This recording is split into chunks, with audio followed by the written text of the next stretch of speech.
Hello, Free Enterprise, and on behalf of our restreamer Gundam Pilot Spaz and our tracker Plumeria Knight, welcome to this third round matchup featuring a pair of one-on-one runners, Nitzy and ZoeVermilion. My name is Twisted Flax, and joining me in the commentary booth is the one, the only Dijon Ketchup. How you doing tonight, Dijon?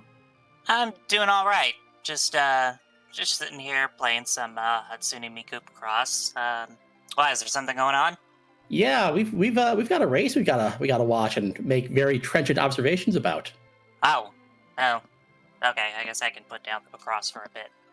No problem. While you do that, as I mentioned earlier, this matchup features two runners currently on a record of 1-1. Zoe won her first round match against Imperial Dragon, but took a close loss against Microcorgs in the second round by a matter of, I believe, just 4 minutes. Nitzy got off to a winning start as well against Euphoria Lemon, but Loof got the better of him in round 2.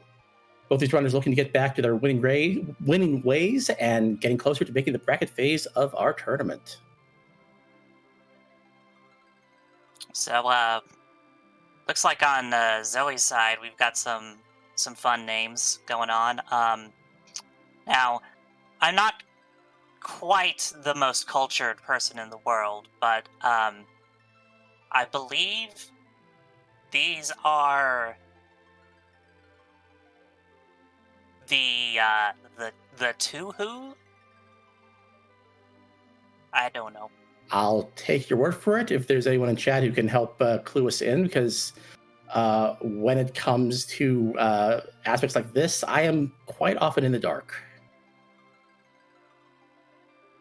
We do, I see, have a rather vanilla start with a Dark Knight Cecil. How do you feel about... I was going to say, speaking of being in the dark. Yes. How do you feel about starting with Dark Knight Cecil in this kind of flag set? Well, out of the 5 objectives that we have sitting here in front of us, one of them involves getting a Excalibur sword, so, you always look forward to finding a Cecil of some sort. No, that's always the case. We also have 2 potentially free objectives, in addition to our normal 3 of Complete Cave Magnus, Forge the Sword, and Trade the Pigtail. We have Find and Defeat the King Queen Eblon and defeat the guards as well, 2 quote-unquote free bosses. Also, chat is informing me that Zoe's names are from a thing called a Horimiya. I don't know what that is. I assume it's some weeb stuff. Well, we'll have to ask Zoe if he decides to come in for a chat with us after the race.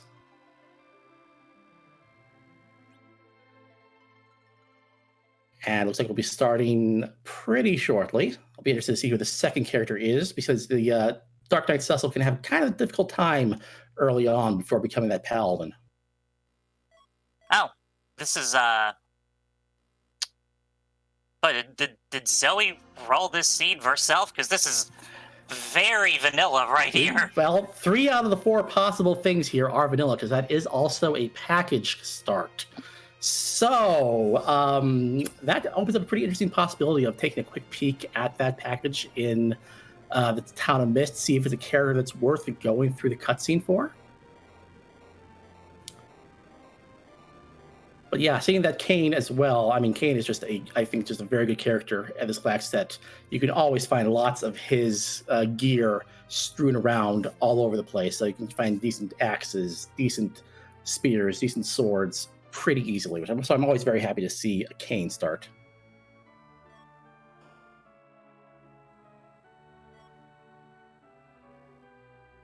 And both our runners going to stop off in Baron, Nitzy giving us the extra of the day, and well, there's a 2-for-1 right there. Speaking of extra, we found our D-Mist. That's one of the bosses that we always want to try to find, and also seeing that Rosa. You always like seeing a Rosa early on in the seed as well.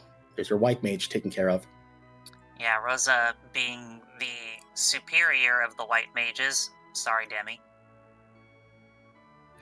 Yeah, my power ranking is Rosa, Fusuya, a stack of Cure 3s, and a trench coat, and then finally Porum.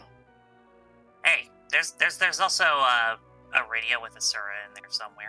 True. Let's put some respect on Radia's name as well. It looks like Zoe is going to check the Mist Cave pretty quickly, with 2 boss hunts on the table. It's always good to get these little bit out of the way checks out of the way. We do see Dr. Luge there, so strike him from the record. And one thing we knew wasn't going to be vanilla, because we already know where D-Mist is at.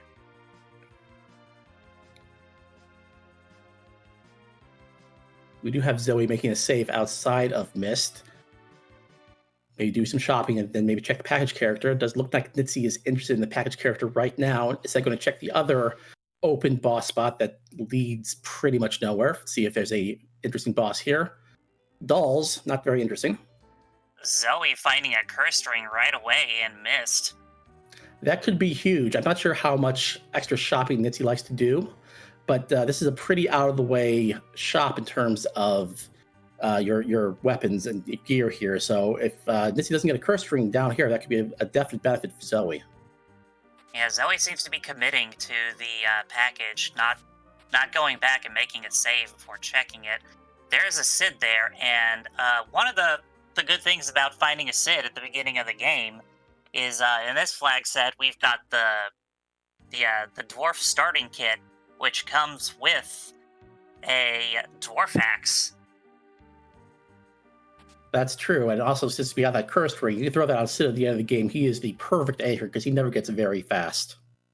Yeah, Sid is one of those people you can just anchor him with a cursed ring no matter how high of a level he gets.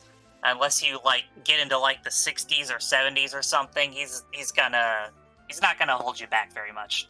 No. I do find it interesting that Zoe is choosing to take the Sid. I know there are some players who might not take it, so we'll see if having that extra engineer in the party will do her good.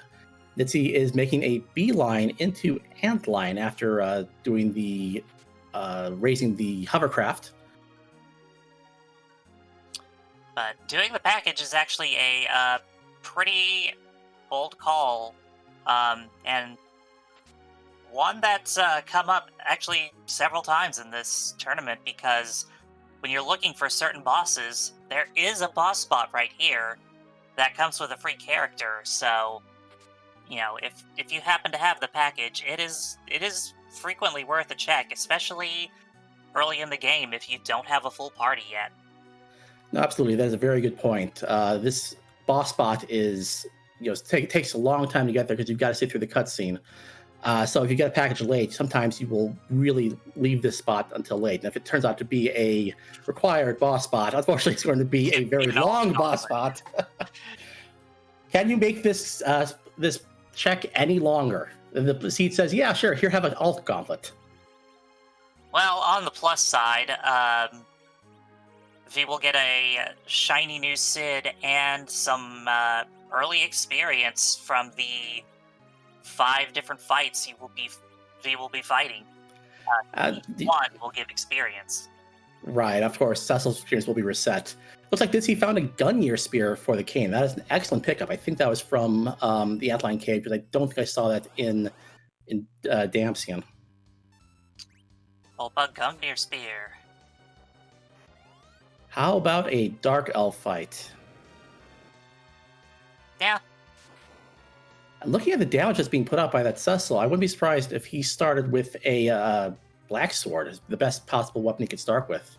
Since we have the Sineki flag on, the weapons that everyone starts with is also randomized, and that means that Cecil, who usually used to start with, I believe, a Shadow Sword, not do very much damage at all, now has a chance of having a half-decent weapon for this early part of the game. And one of the fun things about the Dark Elf is the second form, when it turns into Bootleg Pale Dim. It doesn't have the boss bit, so you can do all sorts of things to it. Not that there's much that Nitzy can do at this point in time. And that is a Twin Harp. Fade Antline at your own risk. We've got some music going. And of course, one of our static objectives being complete Cave Magnus. That puts Nitzy that much closer to an objective. Still a little early, probably, to go there. You probably want to have your Cecil turn into a paladin at the very least before Yeah. hitting there, because the spot's not terribly difficult, but with a starting party, it's going to be very hard. Zoe getting Versid and stocking up on a handful of Thor rages in And of the course, item shop. fighting the real boss of the game, the old lady in Kaipo. V opts to just use an exit instead. Speaking of white mages, how about a Porum up here on Mount Hobbs? And if you wanted, didn't like the bootleg tail dim, maybe you want the genuine article.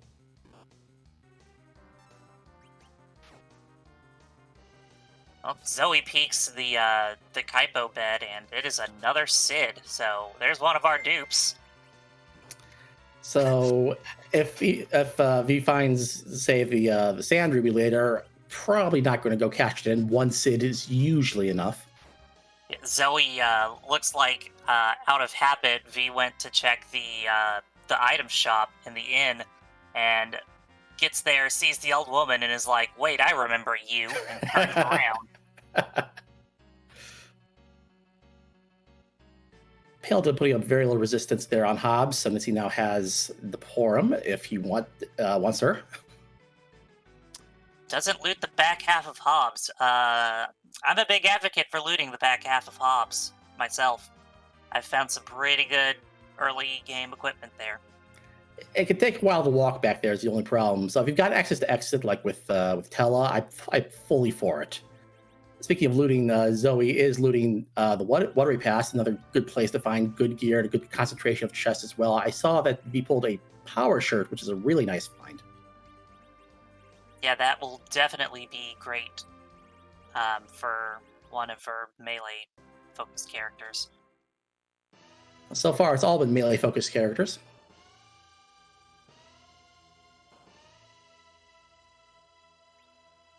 Nitzy's taking sort of the traditional circle around the world, stopping up the Febule next, finding, unfortunately, nothing in the shop. Well, heal potions aren't terrible. If you want to grab a stack of those, you can get out of some relatively nasty spots with those. Yeah, going around the world, checking all the shops is generally a good thing to do, making yourself familiar with what's in them. Of course, if you go too early, you run the risk of finding some good things and not being able to afford them, and not having the items to sell. And we do have the S-quarter flag going, so everything is going to sell for a quarter of its normal price, which means you have to sell a lot more stuff to get more money. Could be a slightly cash crunch depending upon what you found and how much looting you're doing as well. Looks like the Febule defense is going to be, that's a nope rope. Yeah, that's that big wave. The first one's going to do 50% of your max health, and then from there, any single one is going to be a quarter. So when you don't have a whole lot of health to begin with, that can be both good and bad, because it means that you're not going to get as high of rolls as if, say you had 1,000 HP. True. That being said, Ogopogo could be nasty in certain boss spots, so if you gave me the option to take it at the Febule defense, I am totally going to be accepting that and be very happy to get that out of the way. Oh, yeah. And Zoe finding where those dolls are. I suppose they're waterproof. I never actually asked. I feel like that's probably like a side effect of the curse. He earns the tower key for the defense. Nothing usable right now, but once we get underground, that means you can do the entirety of the tower in one shot. Yeah, so looks like we won't be seeing Keyless Tower today. Unless, of course, Zoe fades Febule. I know that was a popular move in the past, but I think with this flag set and the speeds being a little bit longer than they were in, say, Threema Zone, I think most people will be doing that, especially if they don't have access to the underground yet. But we shall see, as we see that Zoe is taking the Antlion, and we'll be getting the Dark Elf fight out of the way. Yeah, V gets a flame spear, but I don't think V got the Gungnir spear.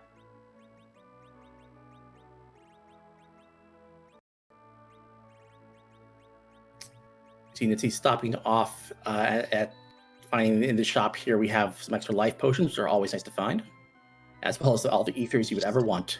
A big old stack of 50 life potions. I mean, sometimes that's what you need. That's more than enough to keep any characters up and do as many life glitches as you like. Absolutely. I mean, that gives you a lot of flexibility to get extra experience where you can get it. Zoe is through with the Antlion cave fight with Dark Elf and grabs the Twin Harp as well. Nitzy makes the uncommon play of the Chocobo item, and it's an exit, which is useful for right now, because even though you can't use it on ordeals where he currently is, he doesn't have anyone who can currently cast exit, so A nice pull there from Mount Ordeals. There's a light sword in that chest, so as soon as Cecil is transformed, he'll be swinging around a pretty nice weapon.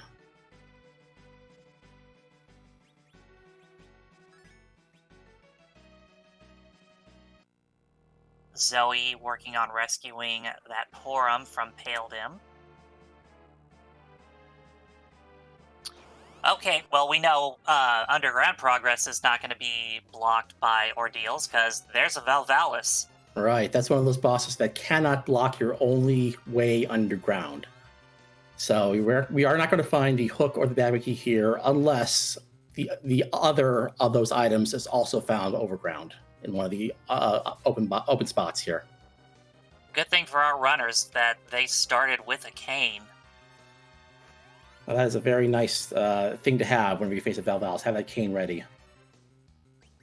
Although this spot does have a lot of physical defense when Valvalis is spinning, so without it, it would probably not be able to be done. But since Kane can jump and get Valvalis out of the spinning attack, yeah, this spot is not going to be very difficult.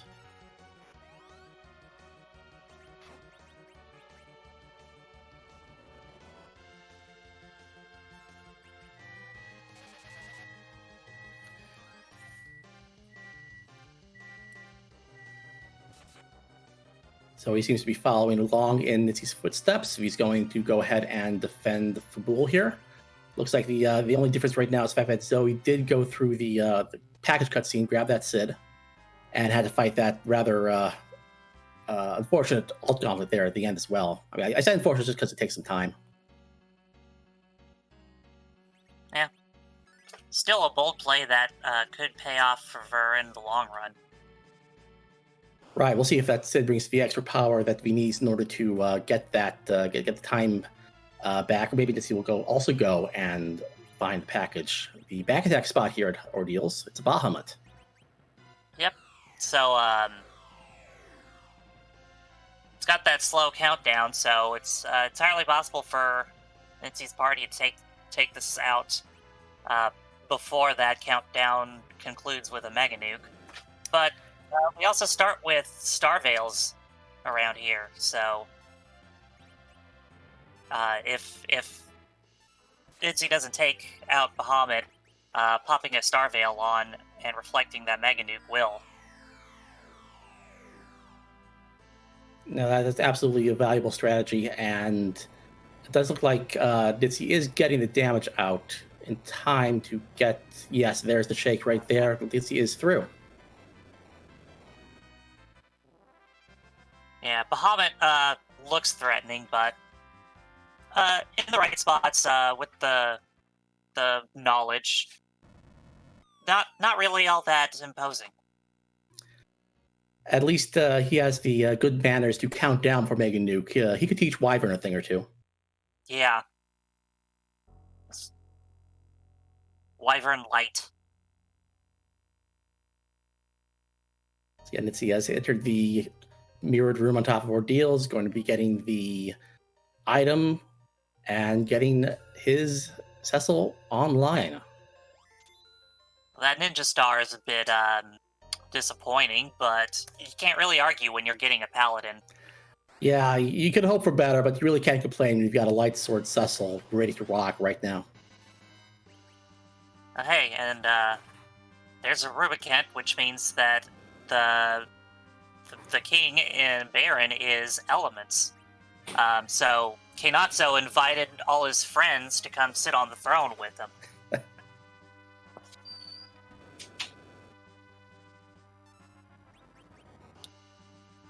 But this is one of the less threatening spots to find Rubicant at, because not much HP in this spot. It's a very low HP fight. Now, again, this is one of those spots you're happy to get Rubicon out of the way. With only 1,000 HP, it's a pretty quick fight. Speaking of quick fights, Zoe is going to go into Baron Inn and take care of that Demus, so that's an extra item that we can go get after this. And next we've got an Octomom. The beginning of the fight can be a little dicey with Octomom just because it starts off so fast. But Zoe doesn't seem to be having much trouble with it. And of course, each tentacle that it gets removed, it gets slower and slower. Although Porum's not going to be having much with that. It's a very slow spot, but it hits very hard. So if you can get those tentacles knocked off as soon as possible, you'll make this fight a whole lot easier for yourself. It shouldn't be very difficult for Zoe to get through. And get through. He does. It's the immediately back row glitching that Cecil with the dwarf axe and then equipping that light. That's a crystal sword. Yeah, that sort of says, hey, there's an ordeals you need to get through right now. Yeah, I think this is going to push Zoe to go to ordeals next. It also means that our underground access either has to be with the Demist, or it's at the Twin Harp. Or it might be a chain that starts from there, let's put it that way. Right. And Zoe gotta go check Rydia's mom. Let's see if she has got it going on.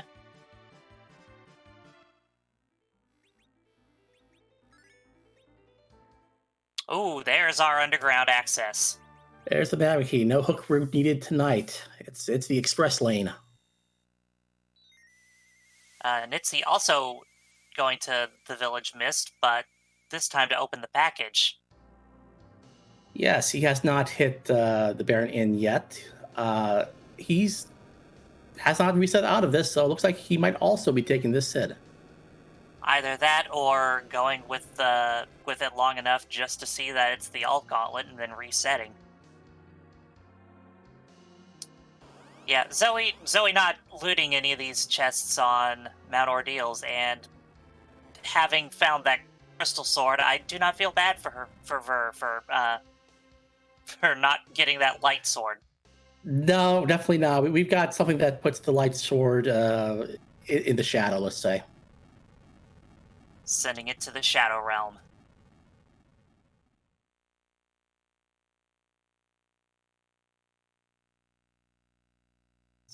So yes, again, as our runners are sort of retracing each other's steps, Nitzy going through the package cutscene, Zoe cleaning out Mount Ordeals. Just want to throw out one more shout out to our restreamer, Gundam Pilot Spaz, and our tracker, Plumerian Knight.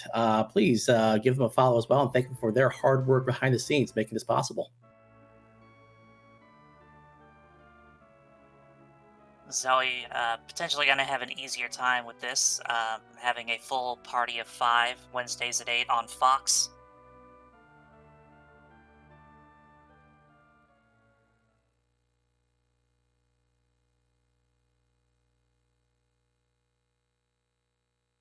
So yeah, we'll see if Nitzy wants to keep going with this once he sees that it's the gauntlet. Again, it's going to be they're easy enemies. They come from the encounters outside of Kaipo. So they would go quick, but yeah, he sees that and he says, no, I don't need to sit that much. Like, I'm good.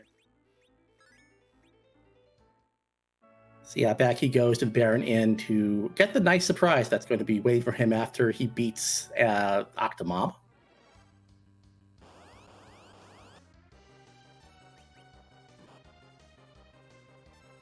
Zoe, with the help of that cane, has no problem with Val. I'm going to go into the Bahamut fight.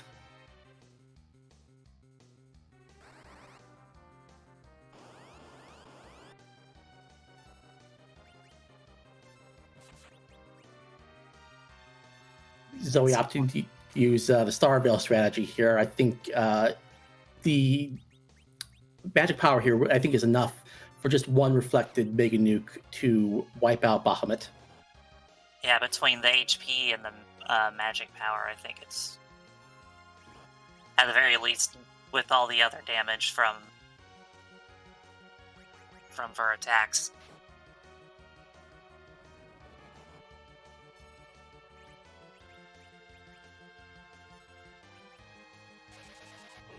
And pretty soon, both of our runners are going to have a Crystal Sword Cecil. I believe the phrase everyone using is going burr. Indeed. You would think going burr would be like the Ice Brand.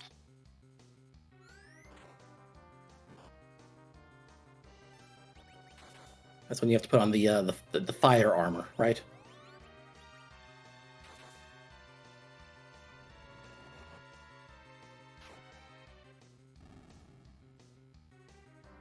So after both our runners complete these checks, we're going to have a very similar situation where your choices are attack the Cave Magnus spot right now, clear that objective off, or go underground and do some of your objectives down there.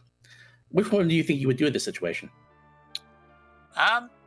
Honestly, I think going underground is probably a good play, because you can get some free checks down there, like the Fey March chest, and even without the pan, you can trigger Yang for the first item from Sheila.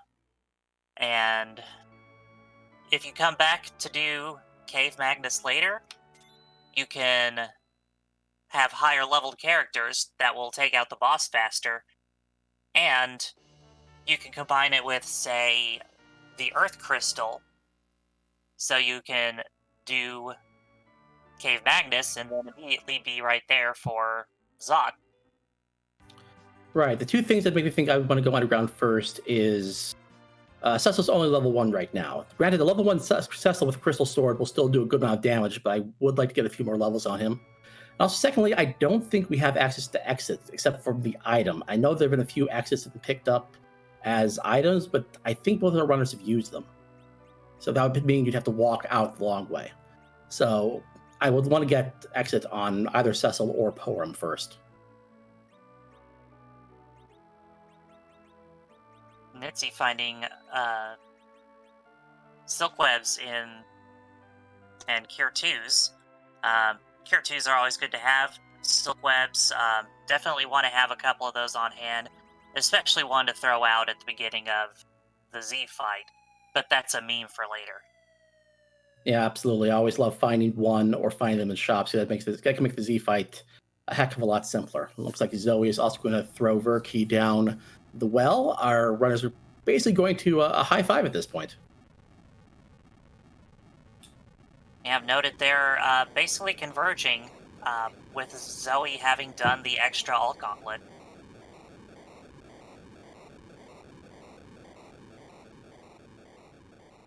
Zoe checked the bed in Kaipo. There's another Sid. So there's basically 2 Sids in Kaipo.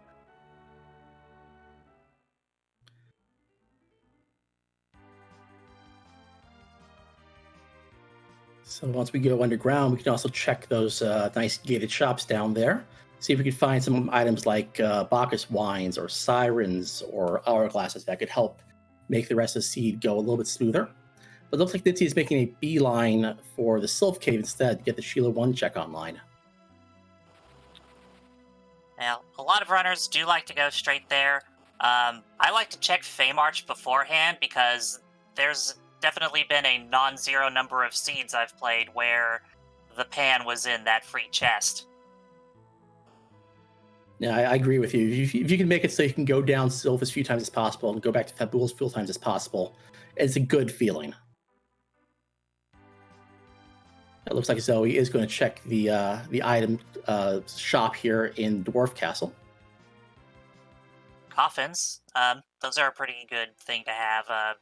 At least a handful of. Both for the number of bosses that do not have the boss bit, such as, I don't know, the Baron Guards. As well as for grinding on regular enemies, such as the eggs, or,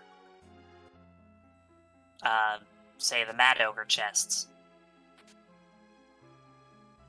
Wow, this game really wants you to find lightsabers, huh? They're there for sale in Dwarf Castle. Nitzy's making it down to the Fey March. I'm going to check the chest here. How about a Luca key? Yeah. Leads to another possible grind, if there are no sirens around the doors. Jim Morrison sends his regards. And it's a real interesting check because Tomer's got hourglass twos. Right, we found the hourglasses, we found coffins, we found a Soma drop down here in Fey March. No sirens yet, so they could be in the hook route, or they can be on the moon, or they could just not be, I suppose. Yeah. But, one advantage of the sealed cave is if you go all the way to the end and find, an item you don't want or need, and a boss you don't want or need, just reset outside the cave. Don't have to walk or warp all the way back or even finish that fight. It's absolutely true. Zoe looting the path to the Fey March and knows which chest has the monsters now. There is definitely a good chance of getting some very nice gear down here because it is both behind a key item in the Mavic here, the hook, and it's also got a trap chest, so you can find some really nice gear down here. So we've already pulled up Murasame. Yeah, with the right setup, that trap chest, it's got 5 blade. I don't remember what they're called. They're guys who have swords. Warriors, I think they're called. Okay. They're not too difficult to take out with the right AoEs, but considering the floor is literally lava, all your characters are going to be at 1 hit point, which is not conducive to a battle. Definitely not. Nitzy did check the Fey March bosses for us. We saw a Mom Bomb at the Leviathan spot, which is going to be very punchy. Yeah, and we found yeah, fun. And Dark Knight Cecil over the Asura spot. At least it's not on the Leviathan spot, but that's still going to hit you for 700 to 800 a pop with the waves. So you're going to need a little bit more hit points before you can survive that spot. Yeah, definitely going to have to get some levels, but, outside of that, not too terribly difficult. Just build up enough max HP and sit and wait, and as long as one person's still alive.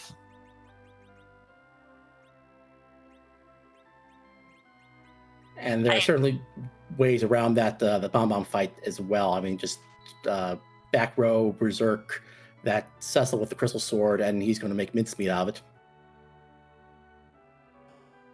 Do bombs have meat? It's a very metaphysical question you're asking there. I mean,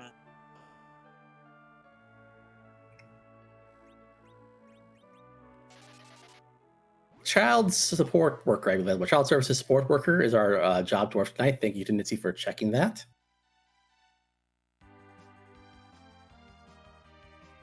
yeah, Zoe went to Tomer earlier.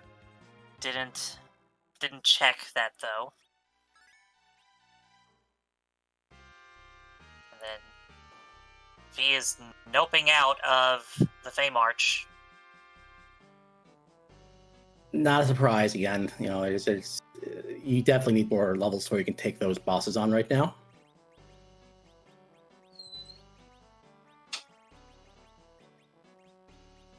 Nitzy also about to stock up on some coffins.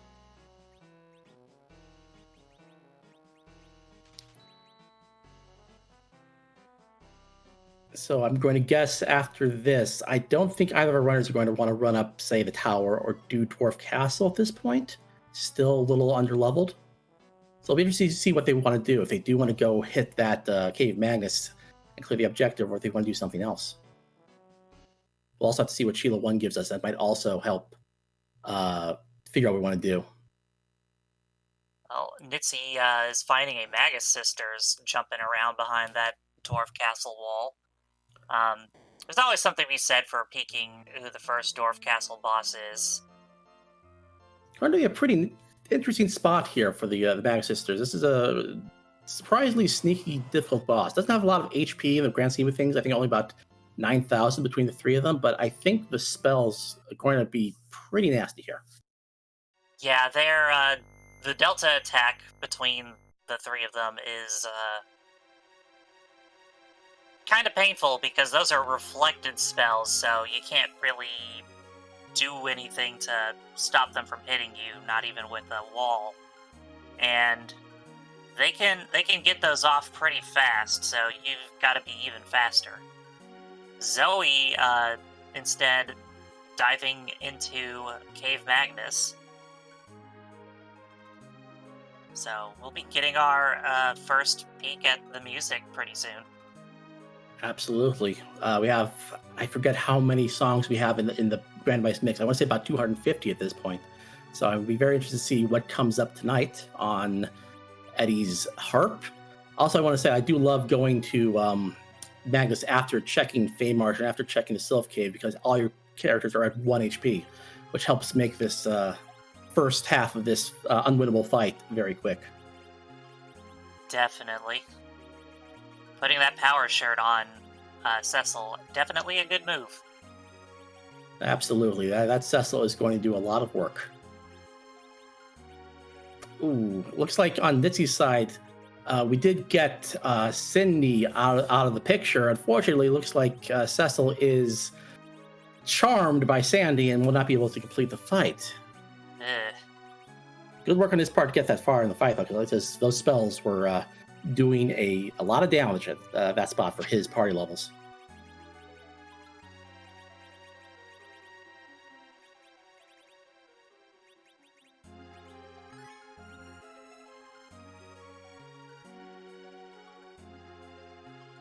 Is he deciding instead to go ahead and see what Sheila has in store for us, at least for the first half of her checks?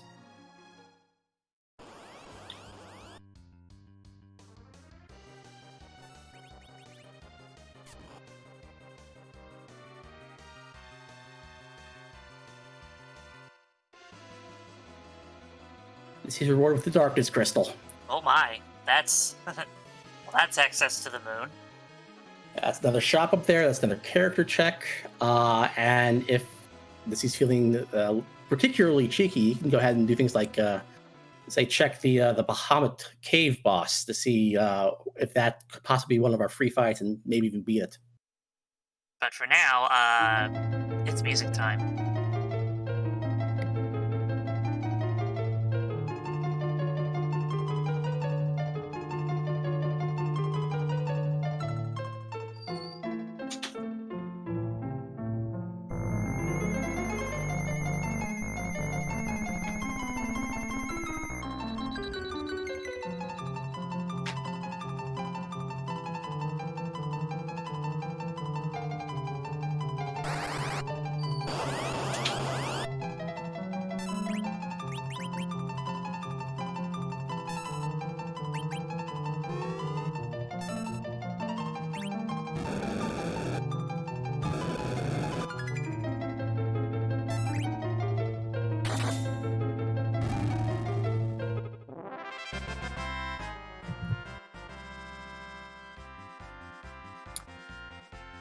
So, Zoe, not phased by that wyvern at all, manages to run buffer a Star Veil onto Cecil, and that reflected Mega Nuke plus one shot from Cecil is enough to take it out.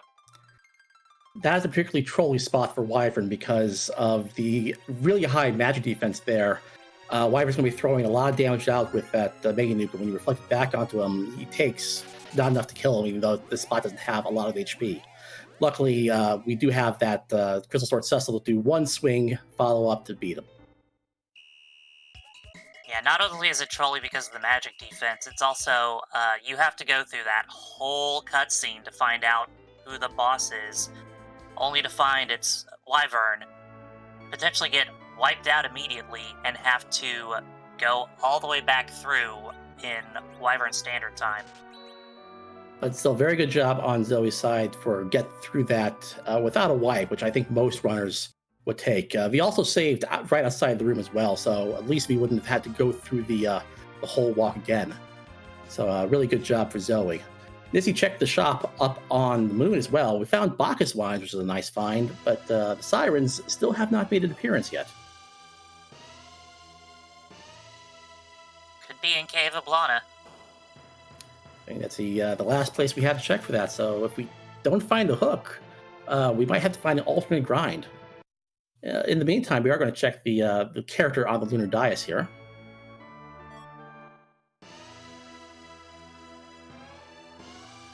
There's some moon karate. How about a moon monk? And speaking of moon, Zoe gets Ver Crystal from Sheila.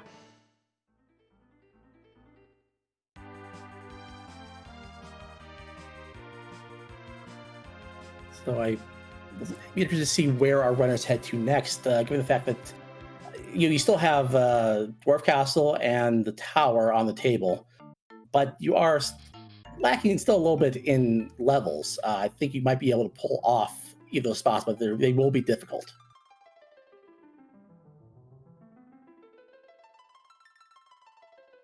Does look like that he is going to take a peek in Cave Bahamut here. They always say it has value. We'll see if it's the case.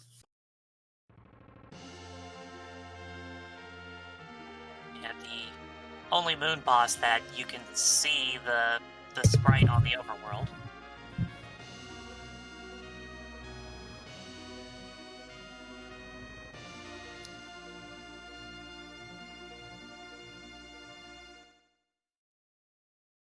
Oh. Well. That's an interesting thought. Yeah, on the one hand, that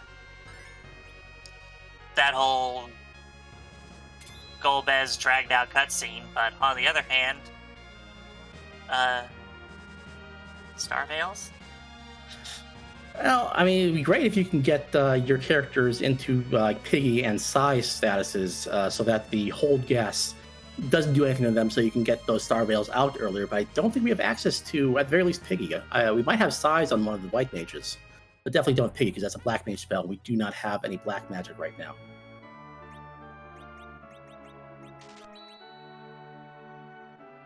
And with the speed of that spot, I mean, it'll be a crapshoot whether or not you can get a Star Veil out on the right character fast enough. Yeah, definitely not, like, the highest recommended. There's some illusions and tents in Mysidia. I'm a fan of stocking up on illusions and picking up a few more tents, because you start with, I want to say 4 or 5. But sometimes you end up needing more than that. Especially if early game you're trying to keep a party member dead as an anchor. Right, because if you have cabins, they'll resuscitate all your party members, including your potential low-level anchors. So being able to manage that through tents instead can make things go a little easier, so you don't have to keep killing them during your fights.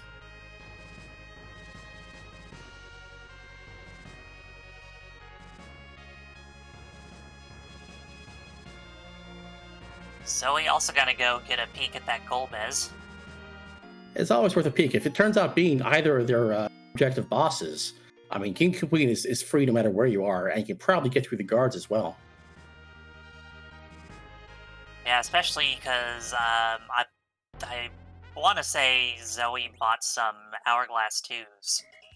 Right. They'll take out a couple of your characters first, but then you can stop them, and that'll be that for them. Kill them, get the experience, and move on. Plus the coffins from Dwarf Castle. Oh yes, we are very well equipped to take care of any free bosses that come our way. Fortunately, Golbez doesn't exactly qualify as a free boss. It depends on where he's at, but for the most part, nah. Even at his freest, he's still a time sink. Golbez being another one of those bosses that cannot gate underground progression, but considering he's on the moon, that's not a thing we have to worry about here. Especially since, we found the Magna Key. So yeah, Zoe's coming back to the blue planet, while Nitzy is going to take a save outside of the crystal room here in Cave Magnus, and we're going to be getting a reprise of the Final Fantasy III boss music very shortly. And definitely a good save, considering we know what's going to be waiting there for him. Until you find that wyvern, you are always having in the back of your mind that the next spot I find could be that, so I want to be very careful. And Zoe's setting up Sid in the middle with the cursed ring.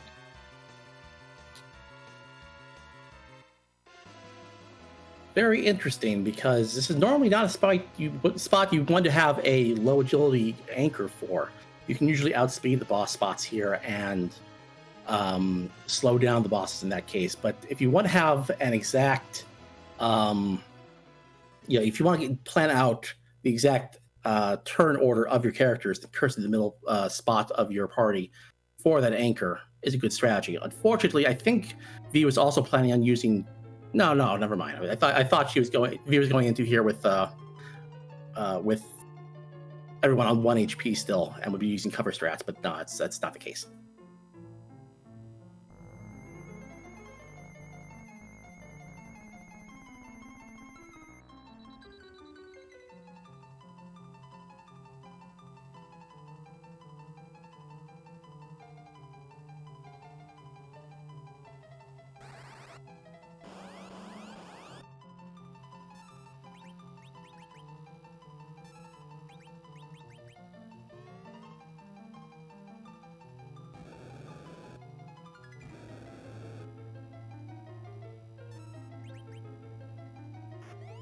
And yeah, the Crystal Sword Cecil's making short work of the fight against the Maga Sisters, while on Nitzy's side, we do have Kane surviving the Mega Nuke.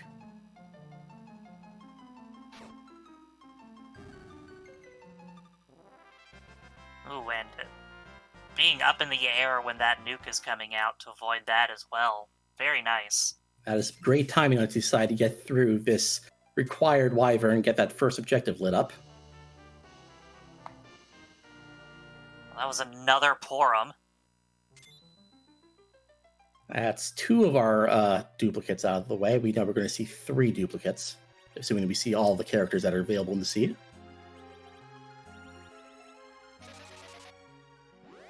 Which, unless it's hard required, probably won't see that one at the Giant.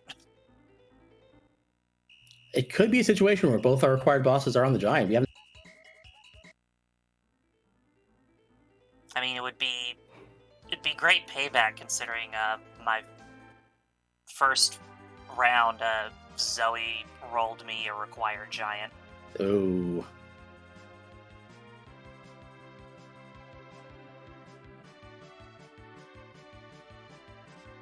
Meantime, Zoe is through with that Bigan fight pretty quickly. Again, thanks to that Crystal Sword Cecil.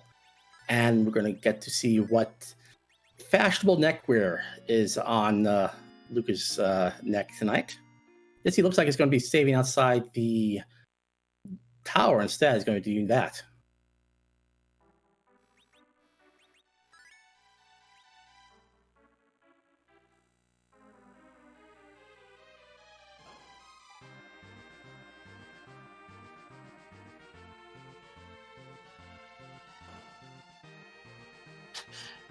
One of the dwarf castle's famous coffins being handed out.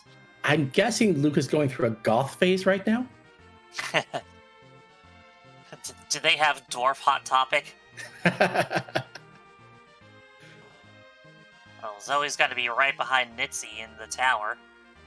At this point, it's either this or go down Luca Cave or fight that rather unfortunate Fey March. Or, of course, you can just go wild on the move if you think you can take it. Yeah, any of those decisions would be made better if our runners had some sirens. So yeah, absolutely. Right now, our runners are really only missing level. I mean, they have the characters and the equipment to get through the rest of the seed. It's just a matter of getting the power up onto their characters. Yeah. They don't even have an edge that they could steal sirens with in the tower. Meanwhile, I'm sure Zoe is just probably thinking, can I just use the siren I programmed?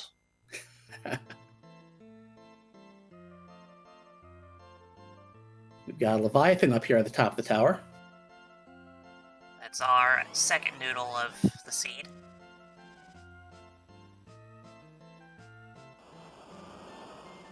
Thankfully, this spot doesn't have terribly good magic attack, so the Ice 2s aren't going to be doing a lot, but you still have to keep up your HP to fight against that big wave, which will take off 25% of your max HP every time it comes around. Yep, no matter what the stats are of the slot it's in, that wave always does the 25%. Thankfully, no double waves like Ogopogo. And we do see in the Crystal Ball, we saw Kainatsu along the hook route, so that was a potentially nasty hook route that our runners avoided. Yeah, you do not want to see a Kainatsu at Rubicant. That's, I have seen many a seed get walled there.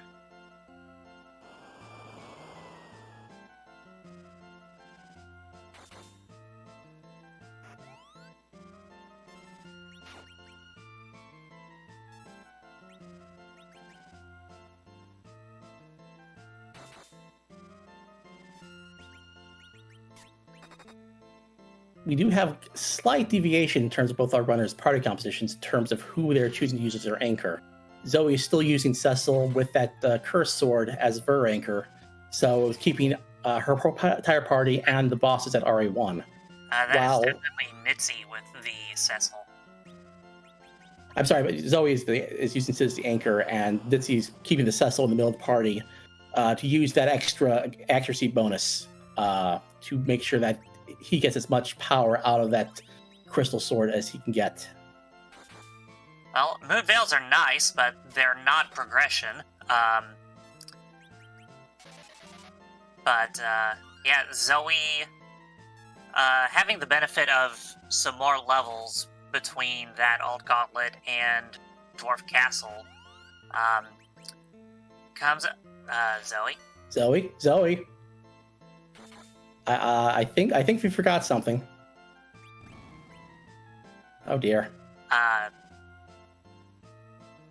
Okay. Goodbye. Yeah, I hope he looks at her inventory soon and realizes he has the tower key, because otherwise, if you mentally check that off, you might not remember to come back here until a long time later. Hopefully, this is not going to be a problem.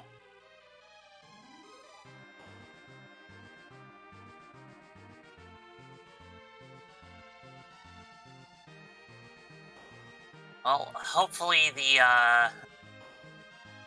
for Ver's sake, progression is in the sealed cave. I was going to mention before that happened that we've seen a lot of non-key items in these key item locations so far early on. I think that means that the moon is going to end up being quite loaded just because of the fact that all these key items need to be somewhere. Well, Super Cannon Room has Plague, so it's not an objective boss.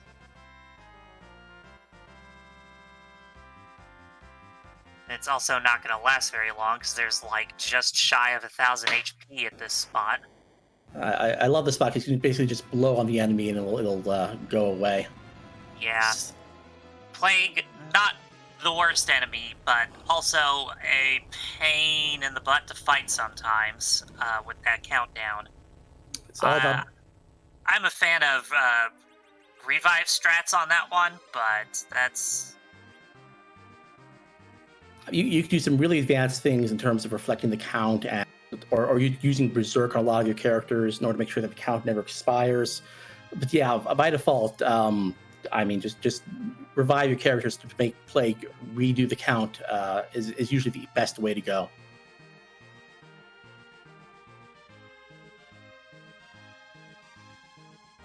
Zoe has made her way down to the crystal room here and the seal cave, and that's an earth crystal. I think you got to walk that out. Yeah, definitely. I can't think of any bosses that could Walver here. I mean, Wyvern is a particularly nasty one you always hate to find down here, and we've already seen that one. Oh, I had to open my mouth. This is fast. It's going to be a DPS race because I don't think he has any way of getting like Thunderstruck strategies out. So Crystal Sword Cecil is going to do a lot of damage here. It could be doable. I think V bought some Thor Rages in the beginning of the scene, but... On the plus side, at least for Zoe, Nitzy completed the tower check and just gets an Excalibur. And since we've already got a Crystal Sword, yeah, that's just going to take up space on our inventory. Yeah. It's free money, but that's about it, so... Well, and Odin not posing a challenge, so... Luckily, like we've been saying, that Crystal Sword Cecil is just so powerful. If we did not have that, I don't know what we would do to get through Odin that spot, because I don't know if we could put out so much damage in the short amount of time we have before he does his crazy named attack that I can never remember. I imagine the power move that is doing Keyless Tower with the T, or the key. I know there have been runners who advocate doing just the key, the cannon room check on the tower. I don't know if I've ever seen anyone do just the reverse. So good thing for Zoe that looks like these lapse in judgment is not going to be harmful. Nitzy doing a door grind. Well, we haven't seen Sirens yet, so I don't hate it. Yeah. If you want to get a quick infusion of levels, these guys aren't the most difficult in the world beat, and they give some decent experience, but you do have to deal with that insta-kill attack. Somebody call Demarine real quick. There's another door grind happening.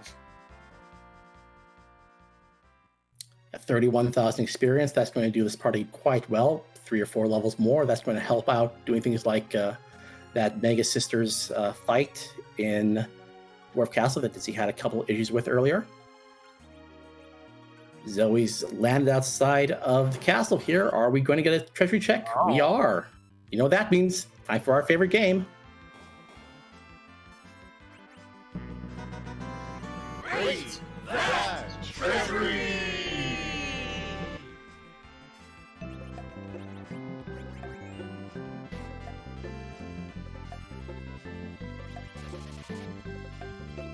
There's one siren, if nothing else. Yeah. Swords or robes are very nice. Ribbon's alright. Black belt's pretty nice. Defense sword is pretty good for Kane.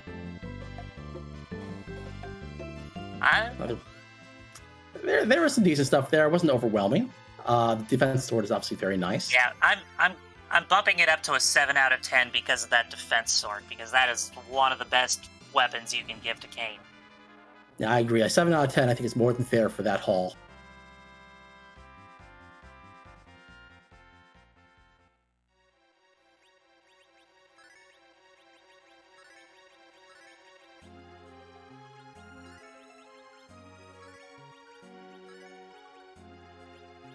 And when you get the one siren, if we get up to 10 key items, between that and a few of the more experience-laden bosses that are available on the moon, I definitely think that could take care of all your grinding necessities.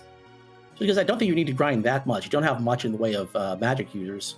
Rosa will learn Cure 4 relatively early. And you've got Crystal Sword Cecil, so all you really need is get into maybe the low to mid 40s and you'll be safe.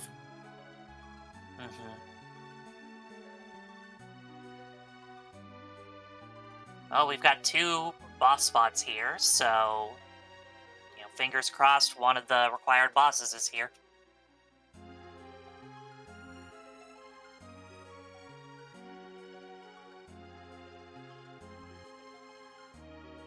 Would be a very nice find at this point because we're nearing an hour. We only have just the one objective lit, so you might be feeling a little under pressure if you think that your opponent might have taken an alternate route.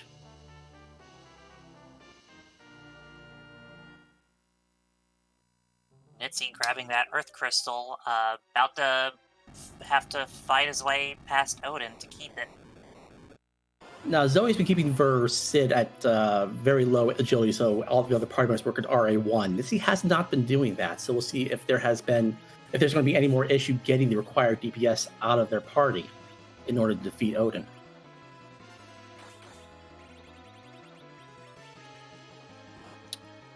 That's an ant lion.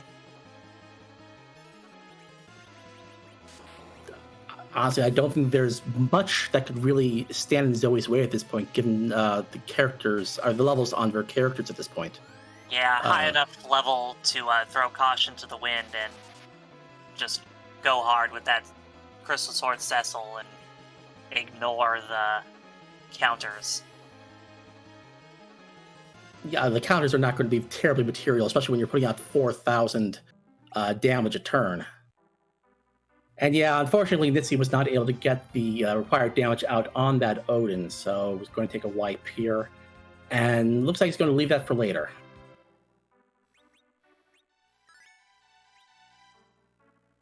Did he save those levels that he got from door grinding? Ooh, if he reset from outside to outside the cave, I don't know. I don't think so. That could be a painful realization there.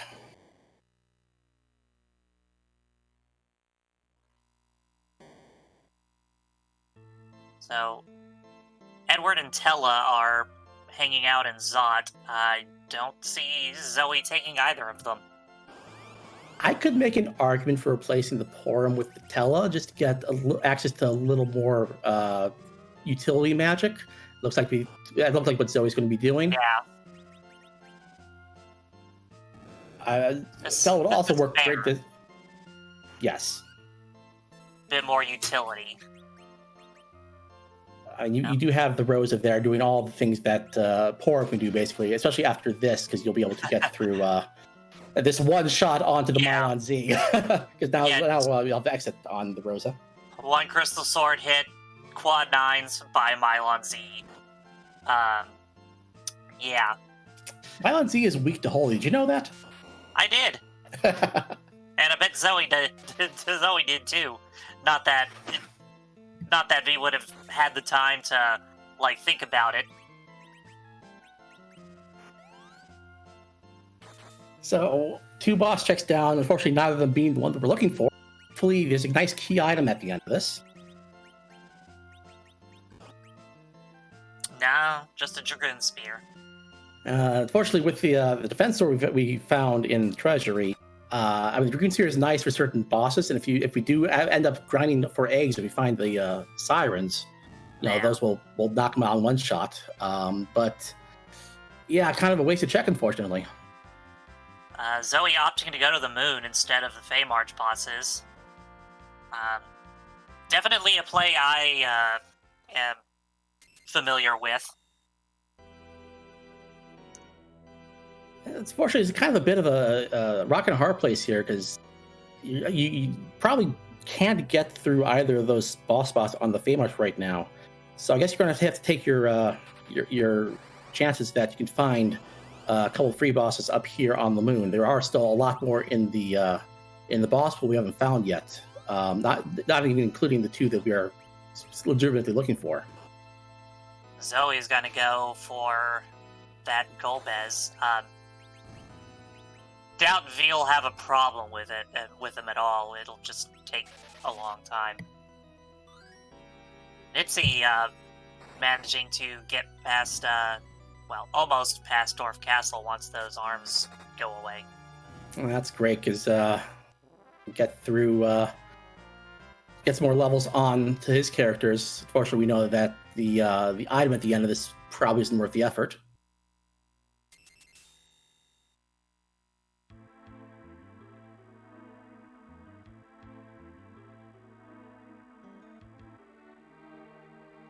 And I believe that Zoe put a crystal ring onto Cecil, so that's why the hold gas didn't work, if I'm not mistaken.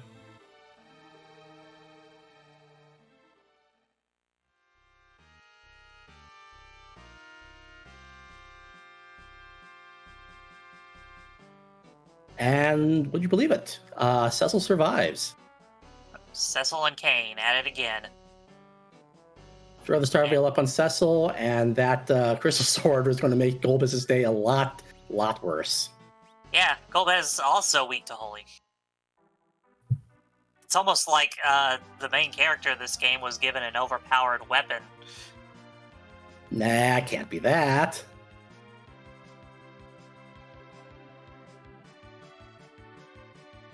Zoe not even bothering to put a wall on Kane. No, this was always meant to be a one-on-one fight, wasn't it?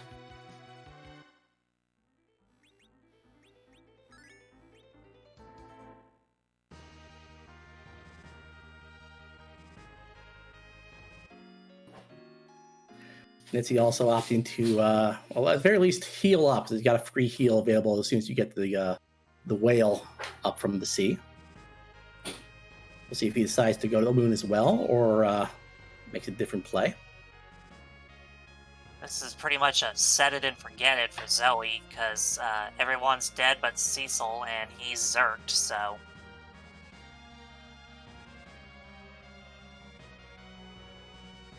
Oh, no, I guess not. I thought Cecil was zerked, but... Zerked or not, this isn't going to take long, and there's the, well, why?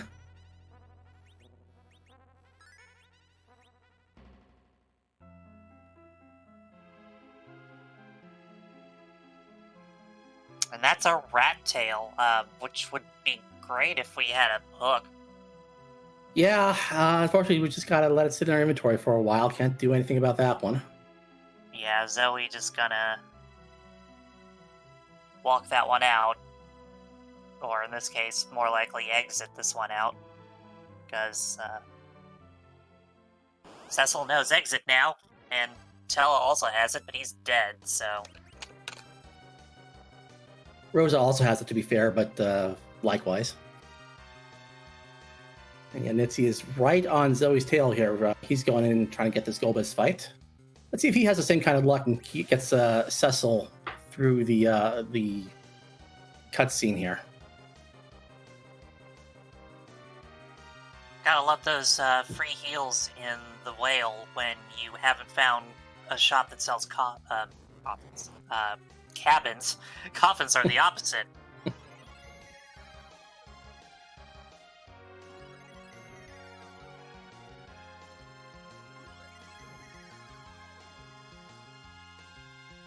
Although it does wonder something. I've never tried doing it, never seen anyone do it. Does it do anything if you use a coffin on one of your own teammates? I don't know if I've ever used that either. I mean, I've never tried to cast Fatal against any of my teammates either.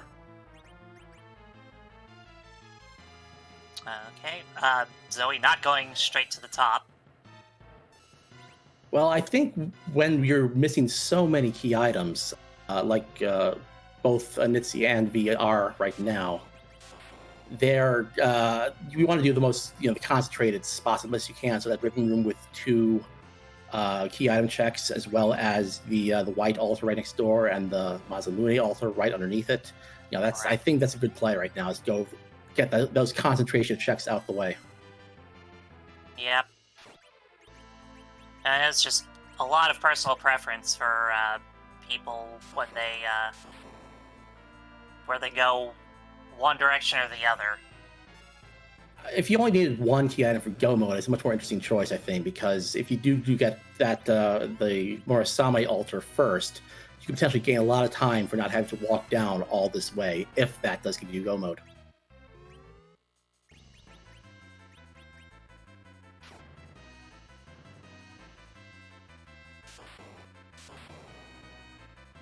On this, he does get Cecil back up and Star Veiled, so looks like he's going to have his Crystal Sword up and running very shortly.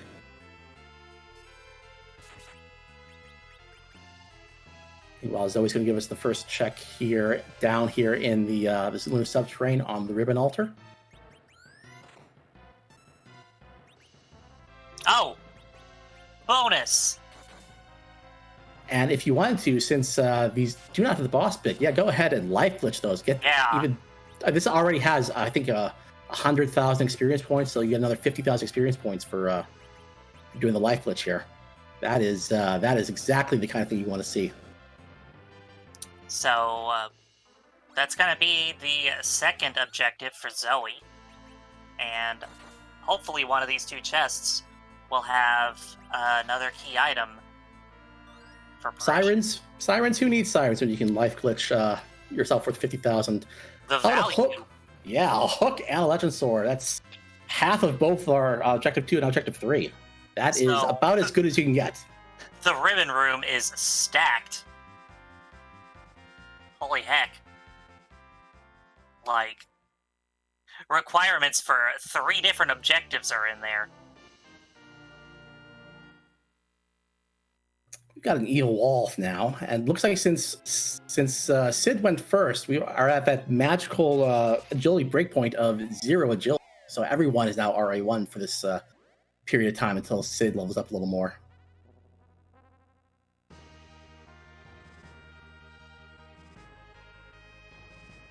But when you've got a Zert Crystal Sword Cecil, yeah, exactly. There's you don't need to do too much crazy agility manipulation when you have so much power.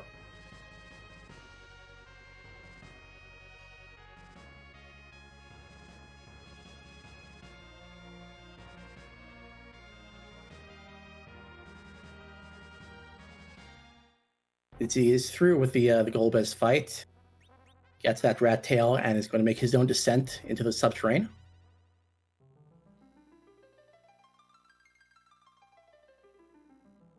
And that's a wall cut down to size. And Rosa getting Cure 4. And a Zeus Gauntlet, not hating it, but also not required. As if you needed any more strength on that Cecil. I mean, that's going to be such a powerful character right now. I mean, more power. It's the Tim Taylor of Cecils. Nitzy, on the other hand, does look like we're going to be doing the top down here, hitting the Murasame altar first. Finding the Asura. Doable, but annoying. Yeah, definitely different schools of thought on how to go about fighting Asura.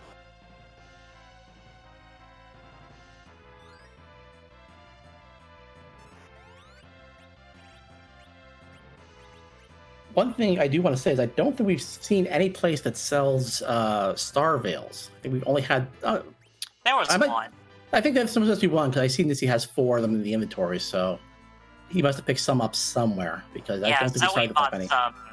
Zoe bought some as well. I don't remember where they were, but there were some. Zoe taking on the Mylon Friends fight. Probably as good a fight as any you can hope for here that isn't free. Let's hope Crystal Sword Cecil doesn't kill Mylon before all of the ghasts. I mean, odds are fairly low, but it's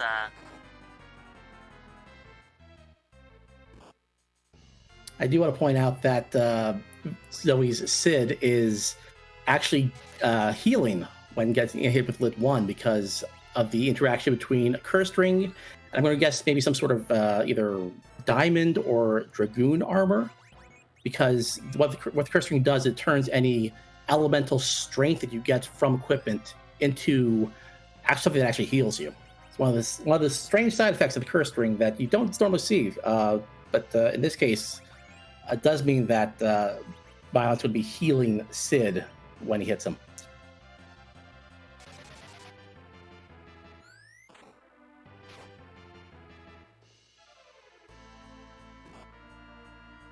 Yeah, because I think, like, that was the perk of, like, using it vanillas. Like, it absorbs magic, but, you know, at cost of a lot of stats.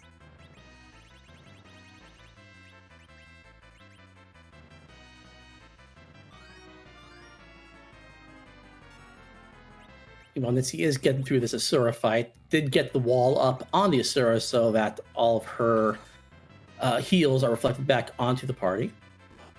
And Zoe's through with her Bylon fight and finds a pass. So as soon as we're done with clearing out the moon, we never have to come back here. That's a nice perk. Yep. Pass is very valuable in this flag set because 3 of the 5, the 3 static objectives, if you find the key items for them on the moon, you still have to leave to get them anyway. So having the pass means not having to come back. Yes, being able to avoid that 2.5 minute walk down the subterranean to fight Zeromus at the end of the seed, when you're really worried that, how far ahead or behind are you compared to my opponent. Not having to do that is really nice thing. Zoe going to check the last altar that we haven't seen, although V hasn't seen 2 of them. Right, V will still have to go up and take care of this Asura. Hey! An objective! Well, this could... Moon is very required. And depending upon what we find here, this could very well be go mode. Yeah. If it's a pink tail or an adamant. Yeah, all you gotta do is sit back and let the cutscene happen. I mean, theoretically, you could take down their HP if they're at a spot where you can do the amount of damage, but for a spot like this, it's just easier to sit back and take a quick breather and get ready for the rest of the seed. But yeah, a pink tail or an adamant would be immediate go mode here for Zoe. Pan or Baron key could be the reward and lead to adamant or pink tail. For all we know, Rat Tail could lead to pink tail. Right. This could V could very well have go mode at this point.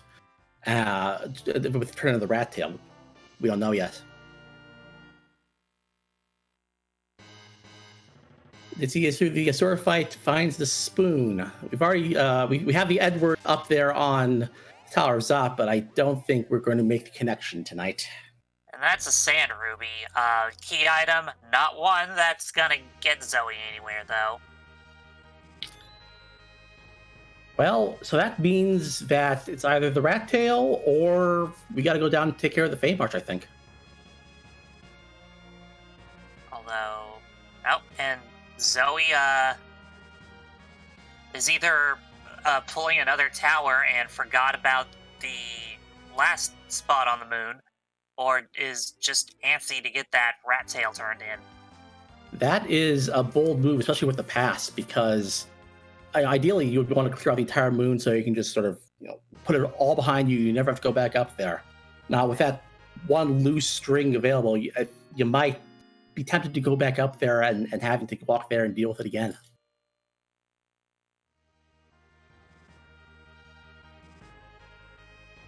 But now V's going to check the Rat Tail first, of course. If Rat Tail isn't adamant or pink tail or Baron or Pan, then it's Fame Arch time. Oh, that's a Pan. Some more fetch quests in our future. Hooray!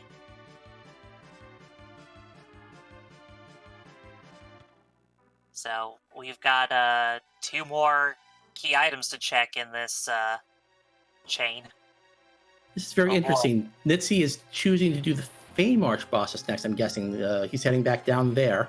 He left the rest of the subterrane for later, I guess. Fortunately, we know that we do have some very important items hiding down there.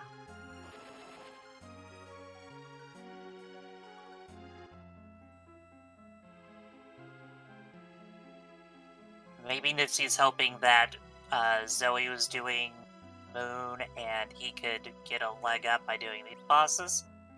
I mean, in terms of playing a sort of a high variance strategy, if you think you might be behind, this is a very bold, very aggressive move, and I do like it in that respect.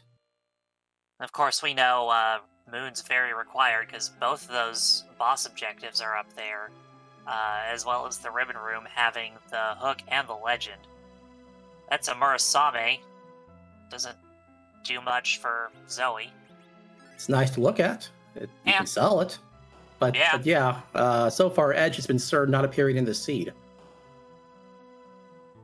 I also wonder if Zoe's going to take the opportunity to check the Eblin Cave shop for sirens. I believe her levels is somewhere around 35 or so still needing to do some experience grinding to get to what at least I would consider safe Z levels. So I think that would be a definite safe check to make. And Nitzy not surviving that third attack. If you can get a heal out, if you get a heal out of maybe that Cecil or that Yang, you can definitely survive that fight. So it's doable. So yeah, Zoe resetting out of that Ag Apple. Oh, so Rat Tail into Pan into Shrug. Into a Knight's Weapon if Edge was in this seed. Which, I mean, for all we know, he might be on the Giant. Or Baron. Yes. So we've got required Fame Arch, I believe, at this point. Yeah. Which, I think Zoe has probably enough health on her characters to survive DKC, and, well, Mom Bomb will be inexperienced. Definitely doable at this point, but yeah, will require a little bit of finesse. Oh! This used an Elixir on the Cane to heal back to full after the first wave, had 744 hit points, and got 755 worth of damage on that last wave. So close. That's just the game trolling. That is prime board face AI. So yeah, one of these two has the Baron key for sure.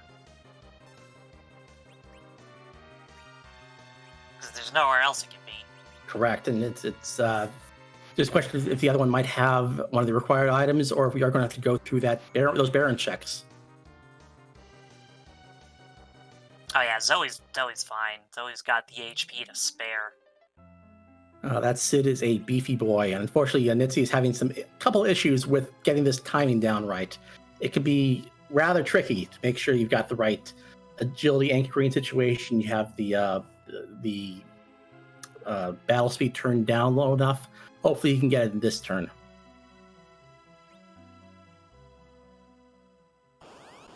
Oh, and that's go mode.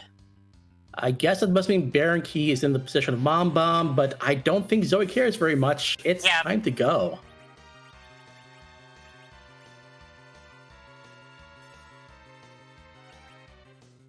Go mode is not the only right in this world. So the question is, does he feel comfortable with the levels that their characters have right now? I did see, I think, level 47 on that Cecil. I think I sort of shortchanged her characters earlier. I mean, that Cecil is gonna pull the weight of damage in that Z fight. Given the Crystal Sword, the Power Shirt, the Zeus Gauntlet, I mean, that Cecil can pretty much solo the fight. Yeah, most of her characters, save for one or two, can survive an unnerfed Big Bang. Nitzy gets through the Pain Man fight and does get the pink tail. Still needs the hook, which is on the moon, unfortunately. The game was like, "Hey, we heard you didn't keep that Dragoon Spear from earlier." You really want Dragoon? You can wield Dragoon Spears in this game, correct?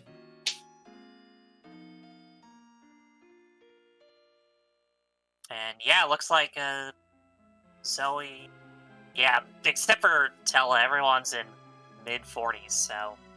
Yeah, everyone can survive an unnerved Big Bang, especially probably considering that the Rose will have a good amount of will material on, like the wizard hat and the wizard robe. So I would feel comfortable going to Z with these characters right now, and Zoe certainly seems to feel likewise.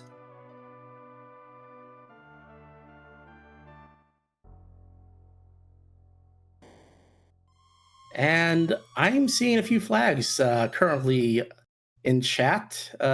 Dijon, you know what this is all about? I think the chat's falling asleep. Hey, wake up! Have we been excited enough, interesting enough? Has this seed like captured your attention? You're still falling asleep? Like, this has been a seed. No, I think there's a question we have to ask at this point. Justice is not the only right in this world. I think it's something like, whose rump are we going to thump? Oh. Whose posterior will prove inferior? Whose bottom will soon be forgotten? Who's gonna die? Whose bum are we going to drum?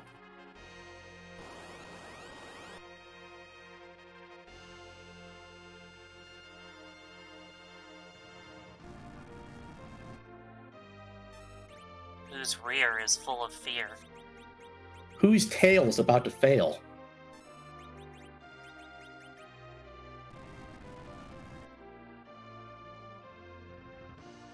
I have another one, but I can't say it on here. Yes, whose butt are we going to kick? We have about 550 odd sprites or so. I think it's 526. There we go. Yeah, so provided you see Scala there in chat. She did most of them. I'm afraid that doesn't qualify as cute, Scala. I'm so sorry.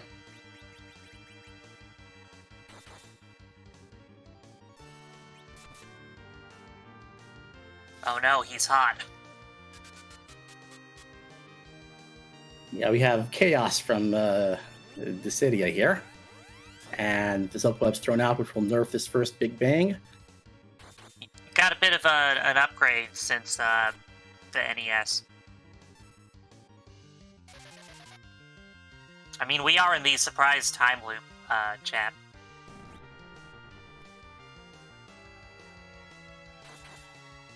So Garland went back in time to revive the four fiends to send them forward in time so they can send them back in time, and I'm already confused. That feel when you go back in time to kick a butt.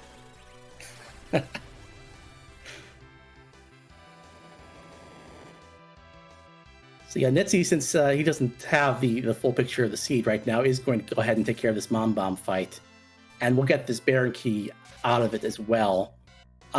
Good news is we have not found the Adamant yet, and I gotta think that the Adamant has a very good chance of being behind Baron, because I honestly don't know what's left for it to be behind. I don't think there's anything else it could be behind.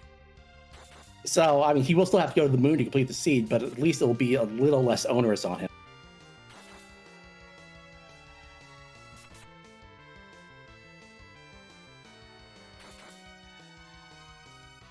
Also, I'm just like looking at Chaosmus, and like it looks like he has Deadpool's head everywhere.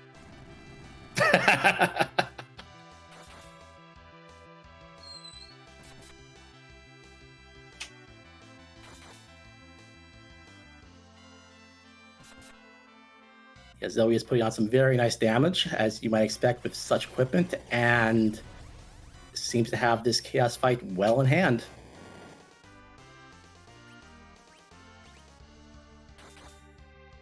You're welcome, Scala. Takes another Big Bang, but yeah, there's everyone survived. We have plenty of power, plenty of HP here.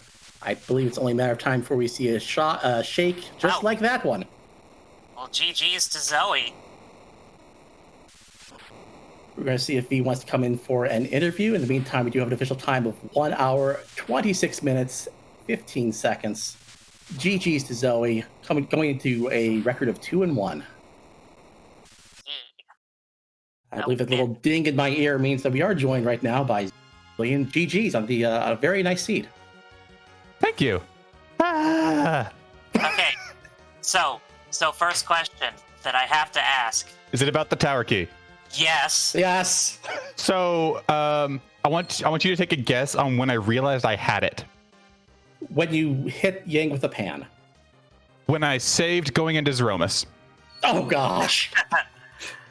I was sitting there like, because this is partial like seed confusion, because I did do a practice seed before this, but I was sitting there like as I'm going through the moon and like thinking of what items I could get to maybe find the adamant, and I'm like, oh man, like I don't have the tower key, or do I have the tower key? I can't remember. And then I just never bothered to actually stop and look at my inventory. And anytime I was fighting the inventory boss, it was literally just like trying to get my inventory clear. So I wasn't looking at the stuff I couldn't throw away. So legitimately didn't know I had it. Really happy that didn't punish me. we both kind of went, oh, Zoe, you're forgetting something. Zoe. Did I have it when I was in tower? Yes. That's even more hilarious. I don't remember where I got it. So Where was it? Fable Defense, I think, had it. Fable Defense, okay. Oh, I thought I was doing keyless tower, and then I got the moon veil, and I was like, oh, well, this is the womp. I'm gonna have to come back here. Yeah, I was just like, what a bold new strategy. Keyless tower with the tower key. Yeah, it was totally planned. Absolutely. It saved me time. So follow-up question to that. Did you realize you didn't do the last altar on the moon? Yeah, that one I knew. Okay. So when I found King Queen Eblin there, I had the hook in hand. I had that rat tail. And so my thought was, okay, cool. I'm going to save here. I'm going to go check this rat tail, which I pulled from Golbez because I felt like that Golbez was probably my second biggest gamble in the seed, and I needed it to pay off. It did not pay off, which was upsetting. And then because I was already down there, I knew I had the HP for DKC, and I had 2 moon veils, so I could use on Mom Bomb. So I just decided to take DKC. The biggest gamble I took, I thought, was the sealed cave dive. And what's funny about that dive was I took that to get Sid more than 1608 HP, because that DKC at most can hit for 804, and I just wanted to be like for sure I could get through it. He had 1593 when I left, and I was like, I could probably still do it, but knowing my luck, I can't. And had I done that, I would have probably been done 10 minutes prior. That was very, very good routing there. One thing we noticed is that you did choose to curse Sid very early on. Like, for example, going through Wharf Castle with the cursed Sid. Talk a little bit about your thought process behind that. I like to, for anything underground, I like to have an anchor, especially with the Crystal Sword Cecil. Being able to get a reliably predictable turn order that you'll notice eventually I swapped Rosa into my second slot so I could swing and then berserk. I like having that safety. I don't need to play agility shenanigans to try and like have a fast anchor. Everything underground with the right equipment and a solid agility anchor you can get through. No, absolutely. It's a wise play and certainly worked out for you. Yeah, that Sid, though, having to go through an alt gauntlet at package was immediately making me feel behind. And that was very, very interesting decision to make, because I can definitely see both arguments for going through the cutscene, and then when you see that the boss is the gauntlet, keep going through that. I mean, granted, it's not that difficult, the gauntlet, thanks to it being a low-level area, but it still takes some time. Yeah, so when I looted a little bit there in Mist, I pulled that Ogre Axe, and so when I saw it was a Sid, I was like, all right, cool, this, like, between this and if I find a decent Kane weapon, I can make up the time that this will take, and then I have my solid anchor for the rest of the seed because I already found the curse ring there in the Mist Armor Shop. So that was entirely an anchor play. And I didn't save after the Quake cutscene. I just went straight to Kaipo.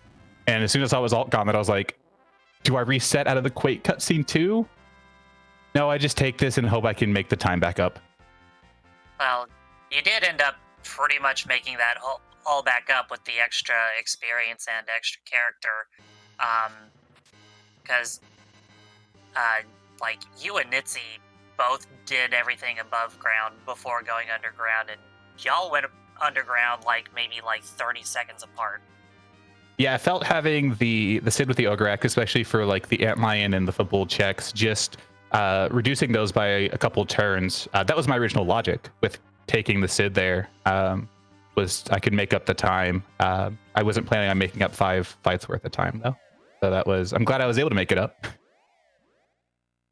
One thing I want to mention is we never did see sirens for sale anywhere. Was that play on your mind any as you thought about how you're going to get your levels for Z? Because I mean, it turns out that all you need to do is, one life glitch on those guards, and you're well on your way. Yeah. So when I got the hook, I was like, all right, cool. Maybe my sirens are here. And I had one siren that I had pulled from somewhere, and I knew I had a couple hourglasses. That's why I took the Tela at the top of Zot, was because like, oh, I can just go ahead and do a quick King Ryu if I need to get 90,000 experience because I didn't have 10 key items yet, and get things on the way. And then I got the Dragoon Spear afterwards, which felt bad because I could have just done that instead and kept the Porum. But yeah, I had that one in my back pocket and I was planning on doing it. And then I saw that the guards were at Ribbon Room and I was like, okay, I only need to do that if I'm really like nervous about Rose's HP. And then by the time I got go mode, she was at 1900 with decent equipment aside from not having a White Mage staff. I was like, she should be fine to survive anything Z throws at her. And then she survived the counter nuke with 44 HP. And I was very happy.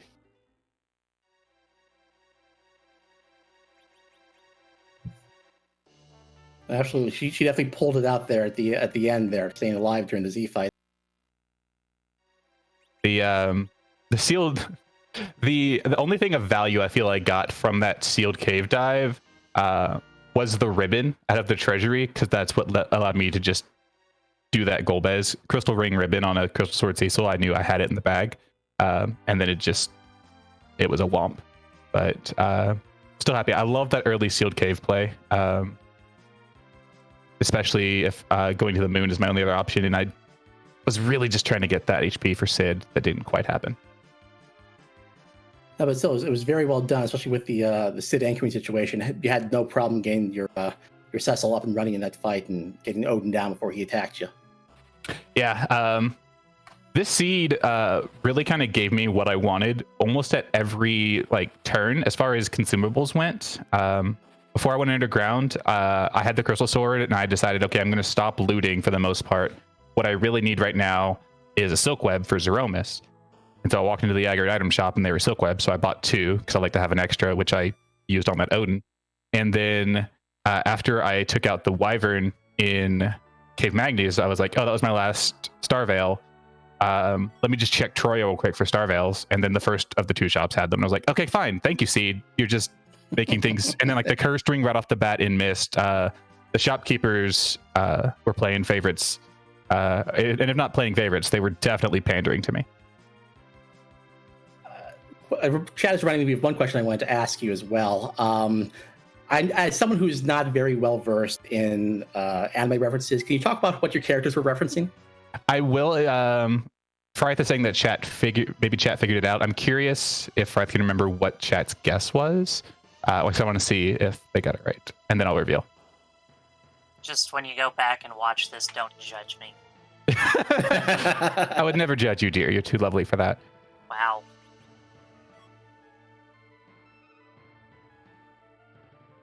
I think Fryth might have to be scrolling back. It's Horimiya. It's a new anime that's airing this current season. Yeah, chat got it. And it is probably my favorite anime in the past 10 years. It's a really cute little rom-com. Super hilarious, super sweet. It's not even finished yet. There's still 2 more episodes, and I've watched what's been released about 3 times already, and I only discovered it last Thursday. Wow. Right, Dia? It's so good.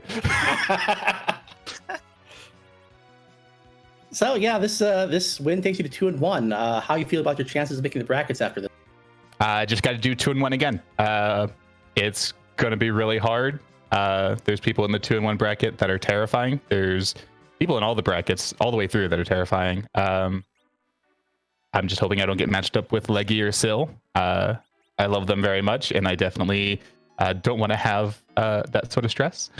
Well, good thing you can't get matched up with me. Hey, if I lose next week and you win next week, then there's a chance. You could knock me out of this tournament, Dijon. Oh. No pressure. No, but this was a lot of fun. Thank you both for coming. I'm excited to watch it back. Caught the tail end of the commentary, and the who's butt back and forth was pure gold. And thank you to GPS for rolling the seed, restreaming, handling all that, and Plumeria for doing the tracking. You're all wonderful. Thanks again for the restream. It was very, very entertaining to watch, and good luck in the future. Thank you, and GG's to Nitzy, and best of luck to him in week 4.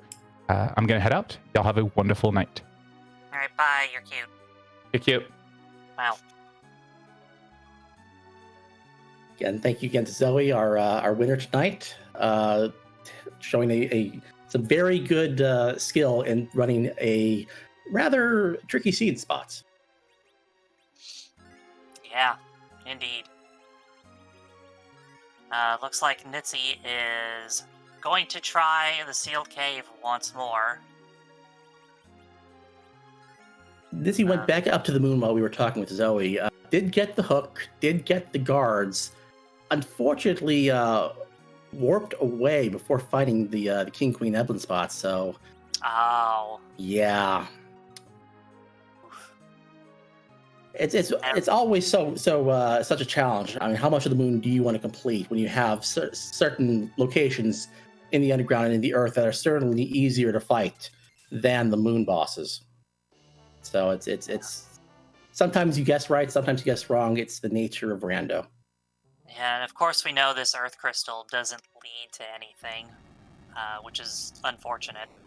Well, he has a spoon and it leads him to Eddie. So if he really wants to do the Edward strats, that's on the table. Yeah.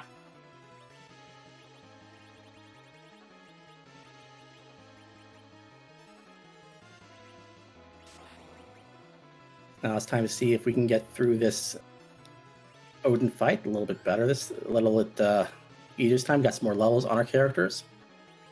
Unfortunately, probably still don't have the HP required to survive the Odin attack here. I saw what it did the last time it was here. It was in the 3,000, 3,500 range. So it's theoretically possible that if he grinds up that Yang a little bit more, Yang will have enough raw HP to survive it. But unfortunately, it's going to take a little bit more than what he's got right now. Probably should have used that cane. Probably should be using cane to jump to possibly avoid it. Oh, but it's a moot point now, so. Yeah, getting the timing right on fights like this is very difficult. But he gets through it. He's got the damage out. I'm pretty sure that Yang had a Thunderclaw with all the damage that he was putting out. So very happy to see that fight behind him, I'm sure. I do remember seeing him equipping a Thunderclaw at one point during this seed.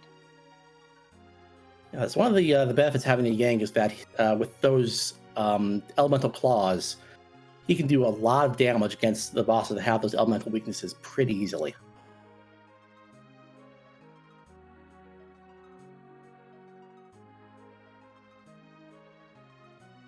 And unfortunately, with the dearth of black magic we've seen with this seed, we're going to have to take the long way out of Sealed Cave.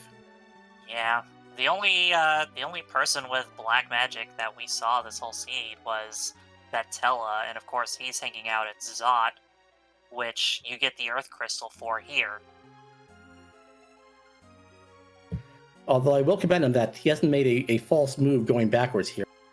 As I say that, he just walks that way. Because it can be so hard when you are so used to either accident or warping out that you have the forward path memorized, but the backward path can be so difficult to pull off quickly. Yeah, walking backwards, as it turns out, is difficult. least we're not asking you to chew gum at the same time.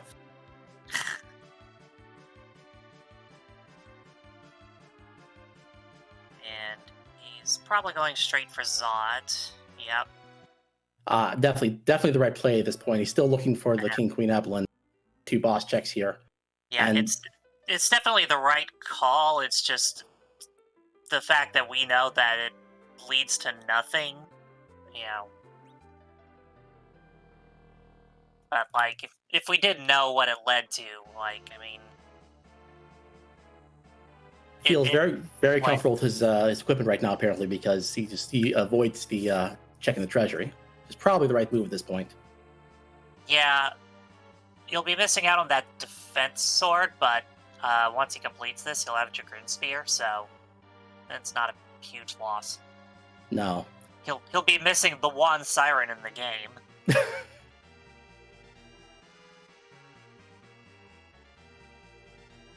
Although we still haven't had a check of that Cave of Lana shop, so they could be there for all we know. I'm trying to remember. I think that Cave of Evelyn's shop is supposed to have 2 tier 5 items. I think we've seen all the tier 5 items except for... Well, definitely except for Sirens, and one other, I'm guessing, because I think they must both be there. Is Mute Bell one? No, it's not that one. Okay. Hourglasses, I forget Goddess what. Wines, Elixirs, and... I don't think we've seen Elixirs. That might be the other one we're missing. Coffins, yes. But we've seen Coffins Yeah, we saw already. Coffins.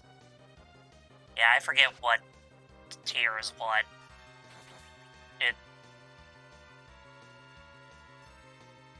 My brain is already too full with the typings and names of like 800 some-odd Pokemon.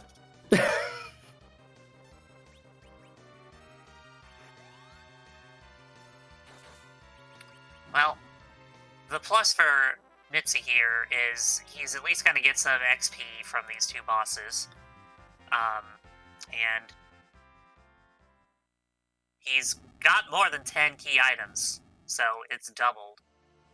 So that'll help with the grinding some, and he might choose to take the Edward because he's got the spoon. He may decide he's fine where he's at.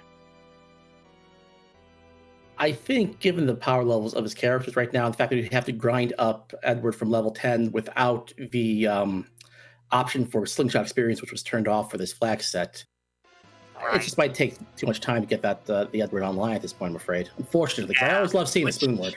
Which is kind of what I figured, but...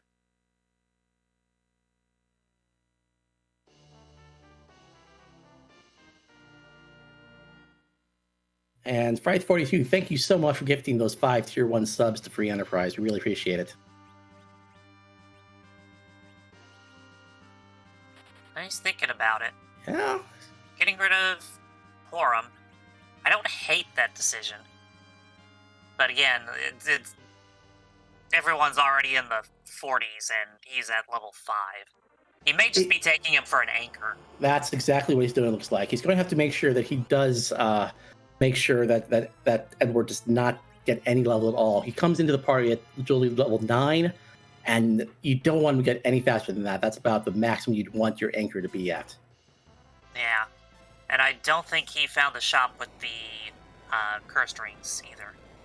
No, Zoe checked that mist shop very early. I think we remember saying at the point that that's kind of an out of the way shop. So I'm not surprised that Nitzy did not find them.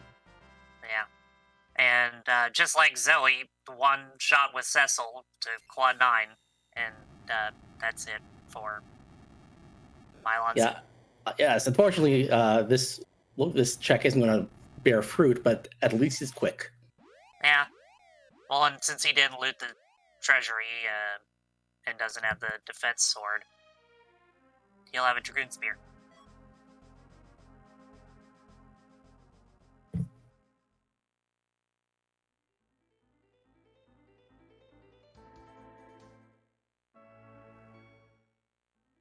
Right, Zoe?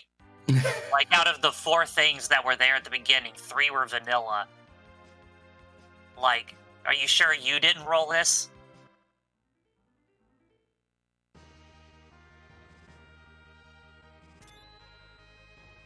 So yes, with the bad news that the Zot check didn't pay off, it looks like we're going back to the moon, which is thankfully the right option, as long as we can get to the right boss spots. Mm-hmm. Yeah, he has to go all the way, not to the top, because that was Ashura, but the Crystal Sword Altar, because that was where King Queen Evelyn was, I believe.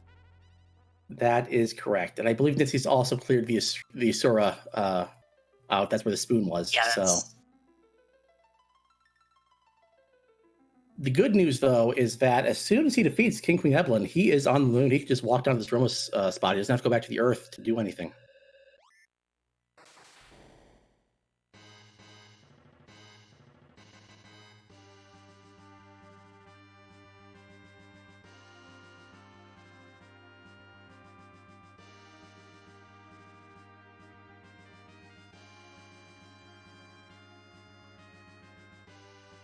Was it King Queen Evelyn, or was it the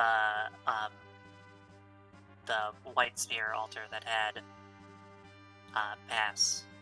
The pass was down in the Mazamune altar Mazamune altar. Okay, with Mylon and friends. Yes. right, gotcha. Knew it was somewhere up here. It's one of these spots. They all kind of run together. Yeah. I only barely remember what they are in vanilla, and even then I get them wrong half the time. Ribbon Room's easy to remember what it is vanilla, because it's the only one with 2 chests. Yeah, that's the easy one to remember. The other ones, yeah, it can be hard to remember because, they often don't have what they have in vanilla. Yeah. Funny how that works in the randomizer. It's almost as if it's random. Except for the beginning.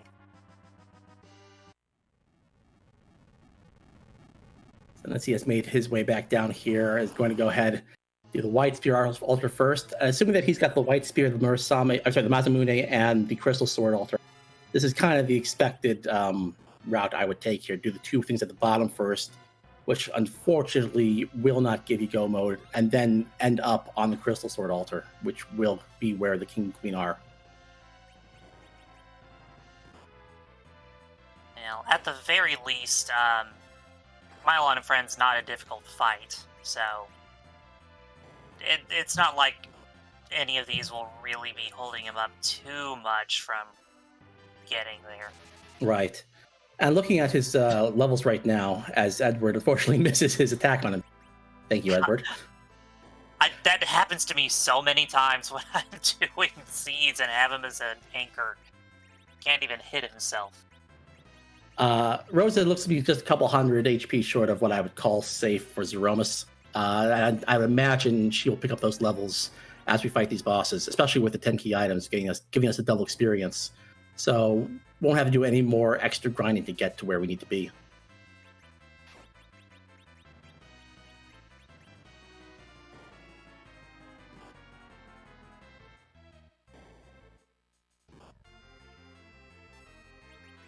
Thank you, Evil Wall, for finally hitting the person you're supposed to hit.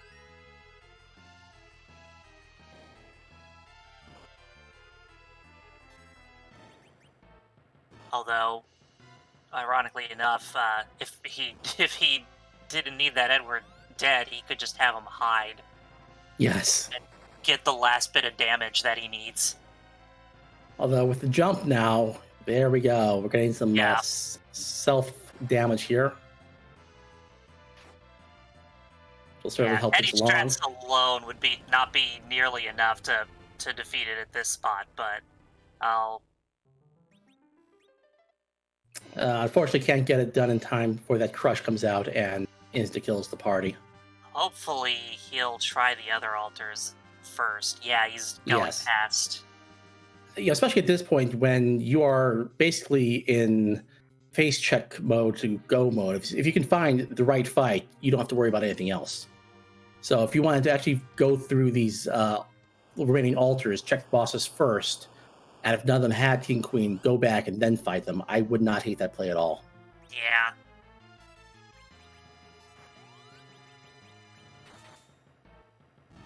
The thing is, he might be worried that King Queen Eplin is on the giant, so he's just trying to find the adamant. No, that is absolutely true. It is entirely possible that King Queens were not easily available in the seed. Edward. A for effort. He's not even strong enough to defeat his own self.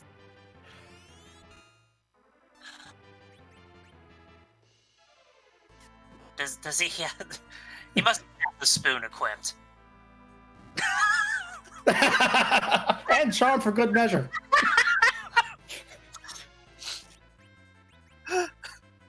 And stay down. Stop! He's already dead.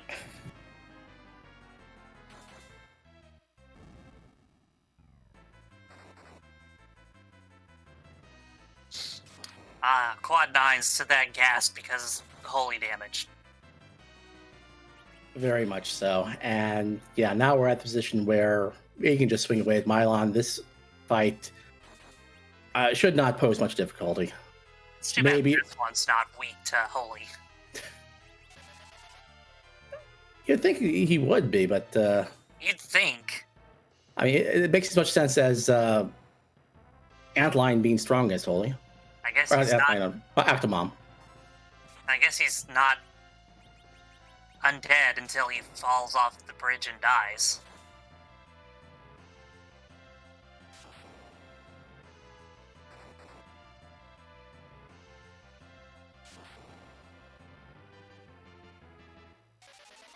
Still getting some very respectable damage out nonetheless, so, Yeah. Can't complain too much.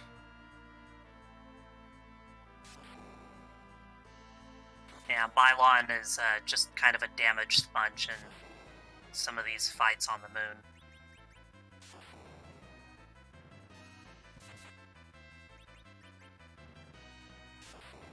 He will punch hard enough when he chooses to punch, which I think is after every other lit one that he casts, not as a reaction. But yeah, that's not going to be nearly enough to scare this party, and there he goes.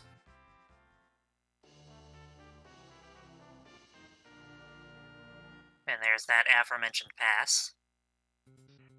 But if he's going around to all the altars, he's not going to need that pass.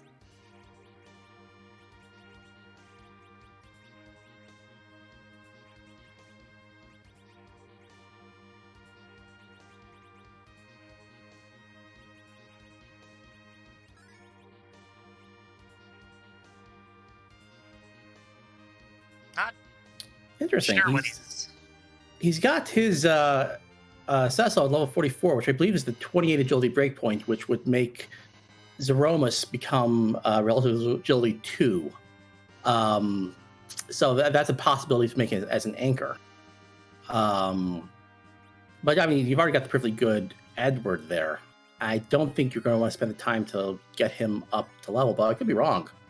This could be exactly what he's doing.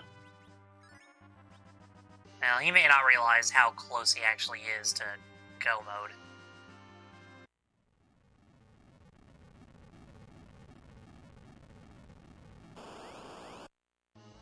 He's going to try that the evil wall again instead.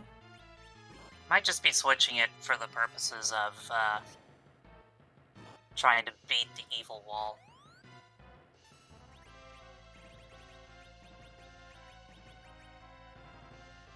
Might also be looking to give that Cecil that little extra boost for being in the center spot, which gives you an increase into your accuracy. Throwing the moon veil onto Cecil there.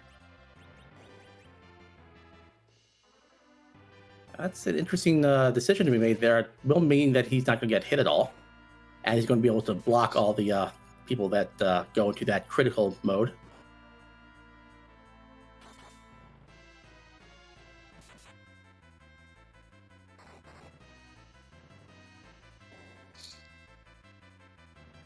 If that is a strategy, unfortunately, it does mean that Cecil will not be able to be berserked, because when he's berserked, he will not auto-cover everyone who's in the weak, low HP status.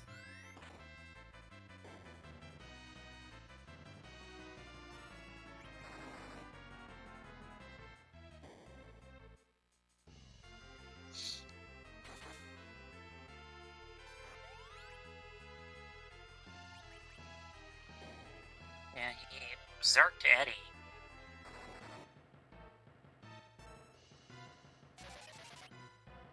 I think he's just trying to get as much damage done as fast as he can.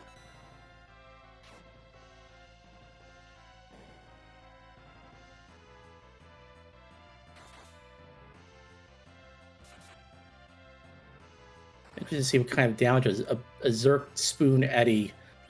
Oh, about 600, unfortunately, at this low level. Yeah. Still more than you expect from an Edward, but Yeah.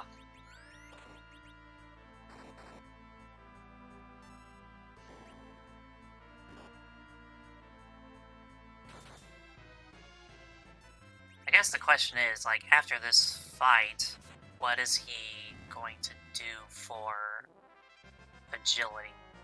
Oh, hey, Eddie gets the last shot. I'm pretty sure that Cecil's going to be at the very worst around agility 29 or 30, which will get that Cecil to, or the Zeromas to relative agility 2. And you can certainly do the fight that way. 20 levels on Edward. Yeah, that'll do it.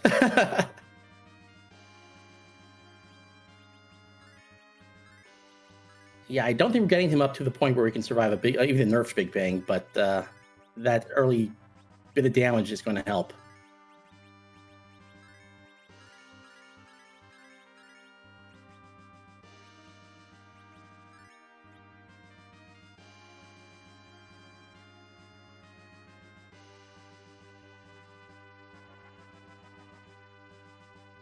And now he's going to go to that last altar and find the last thing he needs. Some very good news coming his way. You'll be very relieved to see it, I'm sure.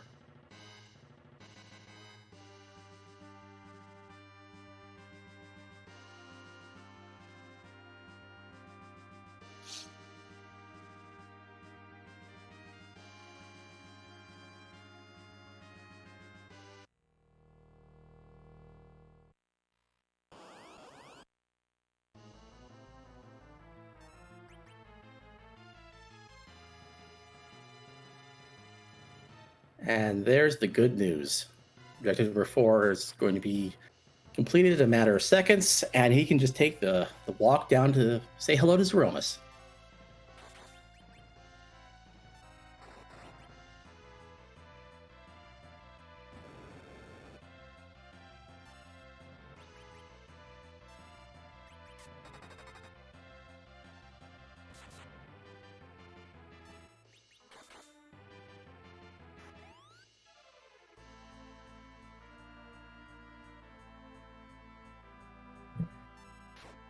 He is choosing to fight King Queen Evelyn, trying to take out the old-fashioned way of reducing their HP to 0, and does get King Evelyn down, which will mean Queen Evelyn will follow shortly, Yeah. rather than just letting the script play out. So, did end up going faster. Edward is now in, like, the mid-30s. Just 2 fights down. That's that'll do it. And there's the 4th objective, and there's the crystal.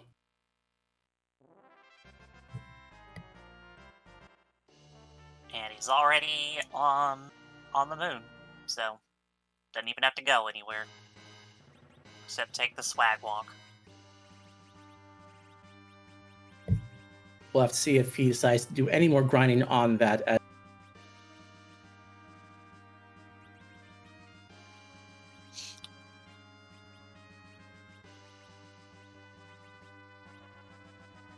Pretty sure he's got things like hourglasses and coffins in his inventory. So if you want to just turn on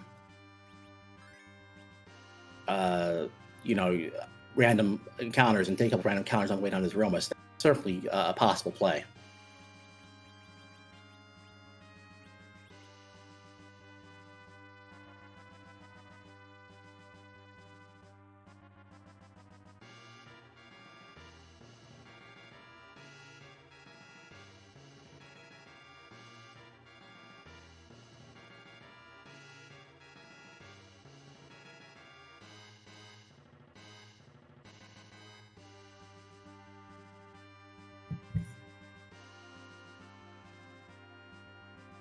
Doesn't look like he's going to be taking any more extra battles. It looks like he's ready for Z.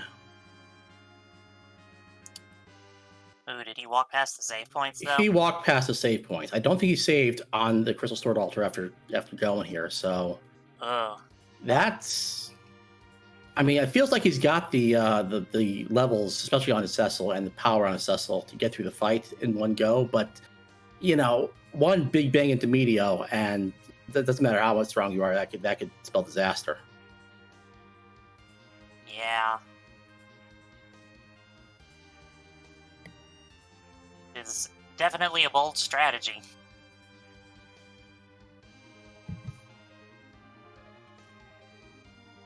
Once again, we're going to say hello to Chaos, I believe it was, from the city of Final Fantasy, and see if we can get Nitzy through this fight successfully.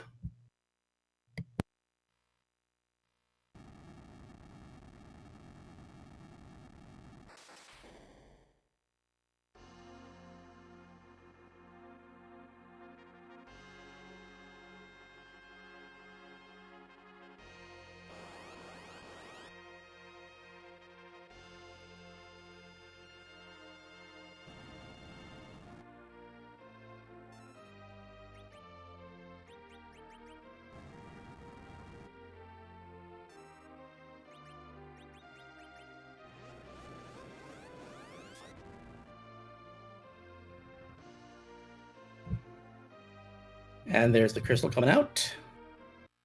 Yeah, that Cecil is standing there in the middle part of the party. Does mean that Zeromus is going to be down into RA2, which will slow him down a little bit.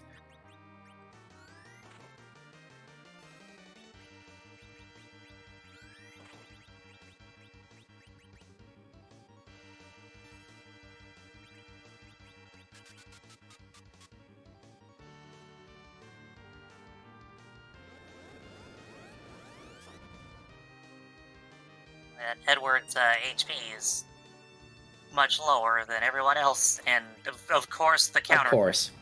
Yes. Thank you, Board Face AI. Doesn't even get to use the fancy spoon.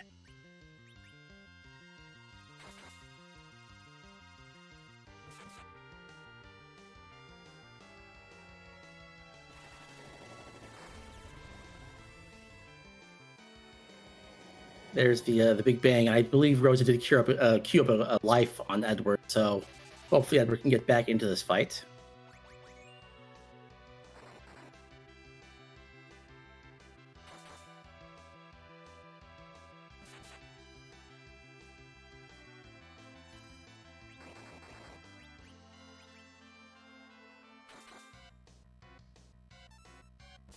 Yeah, I think with this strategy, the best thing to do would be to Zerk Eddie long enough to do what he can while he's up. I mean, you're hoping to tip Zeromus into that second phase with the HP refills, because you don't want to see another phase 1 big bang, because that would spell the end to Edward here, even if it was nerfed. Unfortunately, it doesn't look like they got the amount of HP you need in time, and that's going to be an unnerfed big bang, and some pretty high. Oh, that was a really high roll. That just shows you Zeromus can be really nasty. You got I mean, you had Zoe going into the Ver fight with Rosa above 1900 HP. Had, even with a direct nuke onto the Rosa, was able to survive. And meanwhile, here Rosa's got 2200 HP, takes one big bang, and yeah, that shows how tough this Zeromus fight can be sometimes.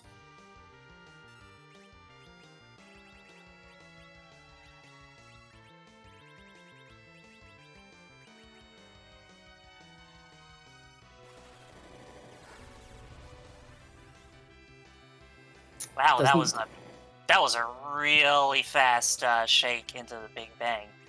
It's a couple things. It's the RI2 strats, which doesn't speed up your characters in relatively to Zeromus, but also it's the fact that you don't have those berserkers clogging the queue. So I mean, yeah, it was really good try on Nitzy's part to get that nerf, but unfortunately, just could not get it off in time. Well, good news is that's a nuke, so we must be into phase 2. Bad news is... There's no one left to do phase. Yes, exactly. If you wanted to, you might be able to pivot into like something like reflect strats or something, but with the Rosa, but it's going to be really difficult.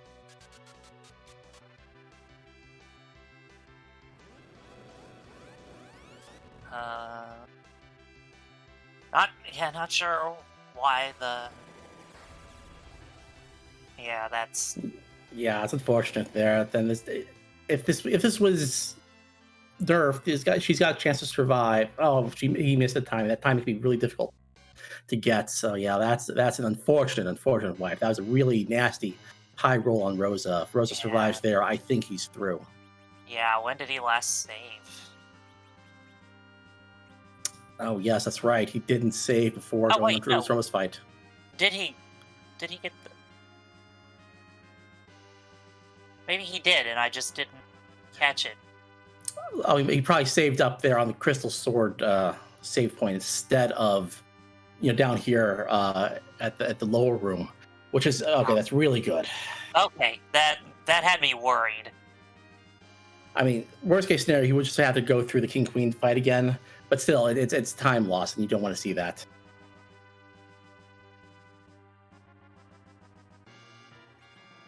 So thankfully, everything's still in order. Nitzy's going to go ahead and take his second shot at Zeromus. He's going to save a bit closer.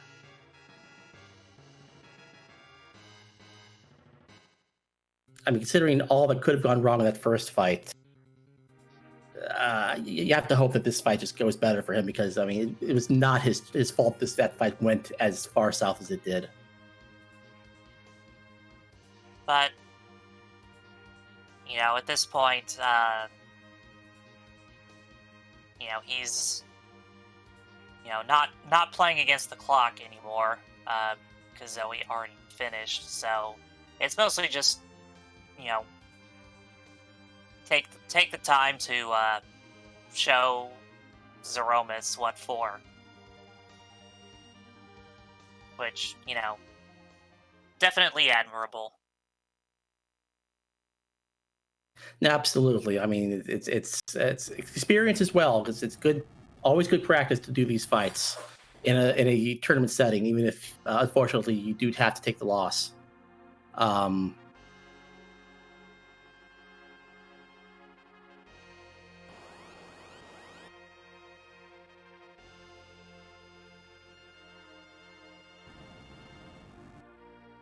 Once again, we see this Zeromus, and we're going to get the Crystal Throne to turn him into Chaosmus.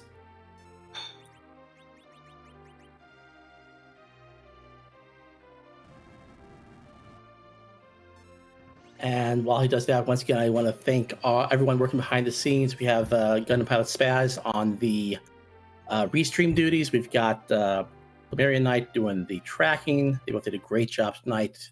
Thanks so much. And of course, I want to thank my co-commentator, D. John Keshup. Did a great job helping me through this seed.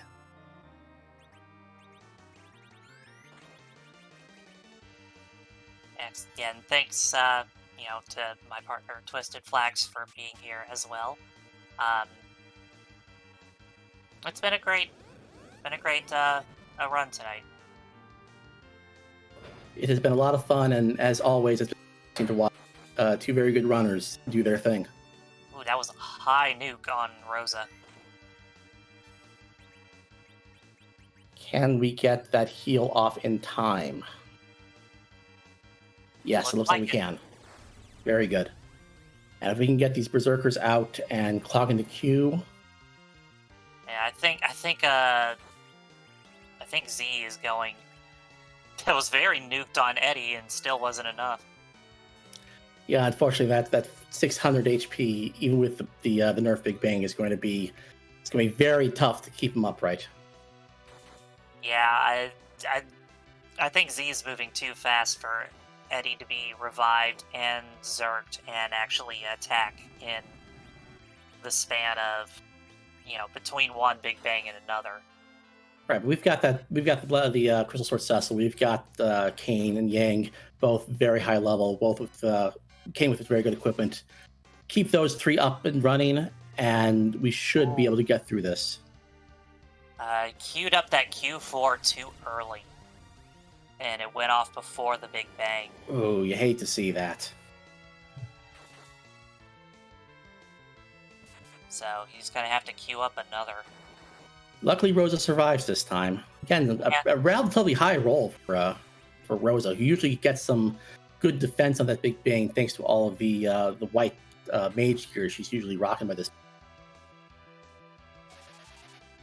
Yeah, Rosa also has a pretty good HP or MP pool, so extra Cure 4 isn't too bad like it would be like with Fusoya.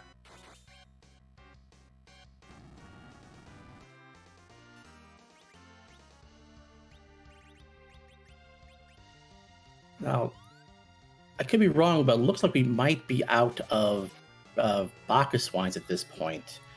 I think I saw Nitzy dive into the inventory for someone couldn't find any, which means that we might have to manually fight this one out. Still possible. Not going to say it's not possible, but might be a little more problematic. Ooh, Rosa surviving with just 11 hit points that time. Yeah, she gotta get that cure before HP runs out. Okay, yeah. Just barely. 3 hit points away there. It's always nerve-wracking when that happens. With the HP ticking away at 2 HP per oh per gosh. tick. Oh, survives again. Oh, this is tense. Wow. Yeah, Kane avoided that Big Bang entirely by being up in the air for the jump. There goes another black hole, but I don't think he had anything. No, I don't think we had anything in terms of berserks going at that point. We did see that virus cast, which means we must still be in phase 1, so we'll still have another 60,000 or so hit points to go after the refill.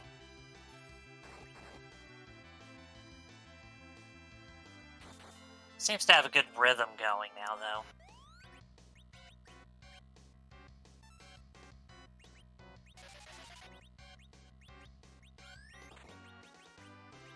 And he's able to get another Zerk off on Cecil.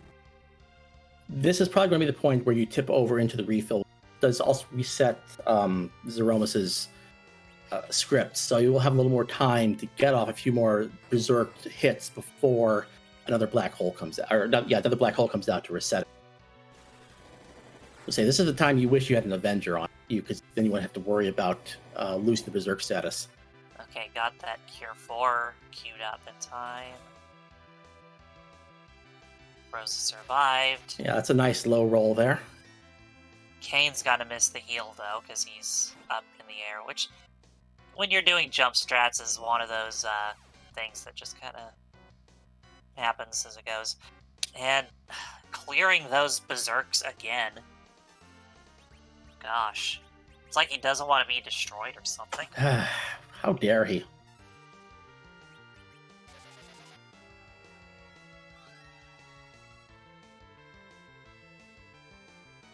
And there's, getting the cure on Kane this time. Yeah, look, this is... And yeah, we do see that nuke, so we are in phase 2.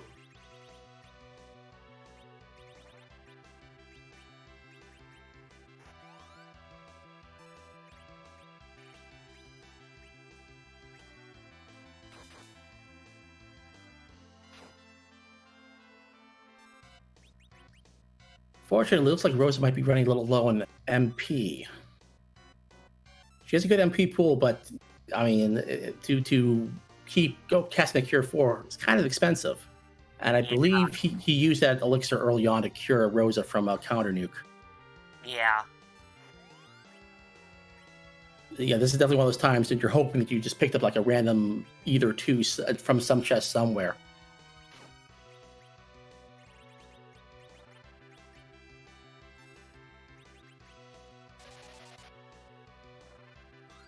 Oh no. Oh, Too early. Too early. That is unfortunate. Yeah. Yeah, I try not to queue those up until I see the, Big Bang letters show up. I have been tracking the HP Oh. totals on Zeros, so it's entirely Well- possible that we can get through this if we can maybe dodge a Meteor if he's close. I guess it's kind of a moot point because Rosa took a 2500. Nitzy has gained some really, really unfortunate luck on these bang rolls. Yeah.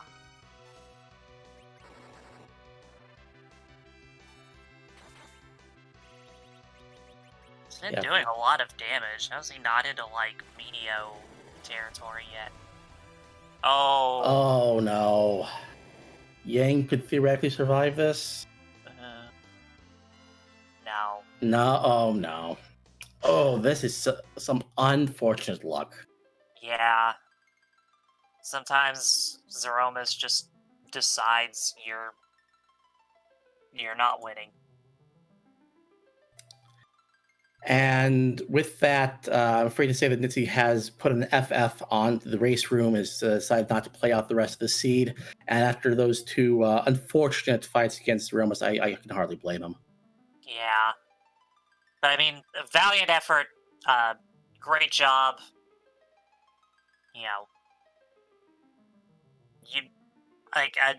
you had to have been close on that last attempt. Yeah, absolutely. I mean, he got to phase two both times. He was doing good damage, even outside of being able to berserk his fighters. And I mean, yeah, you just hate to see it because I mean, it was within his grasp both times. And unfortunately, Romus just said, "No, not tonight."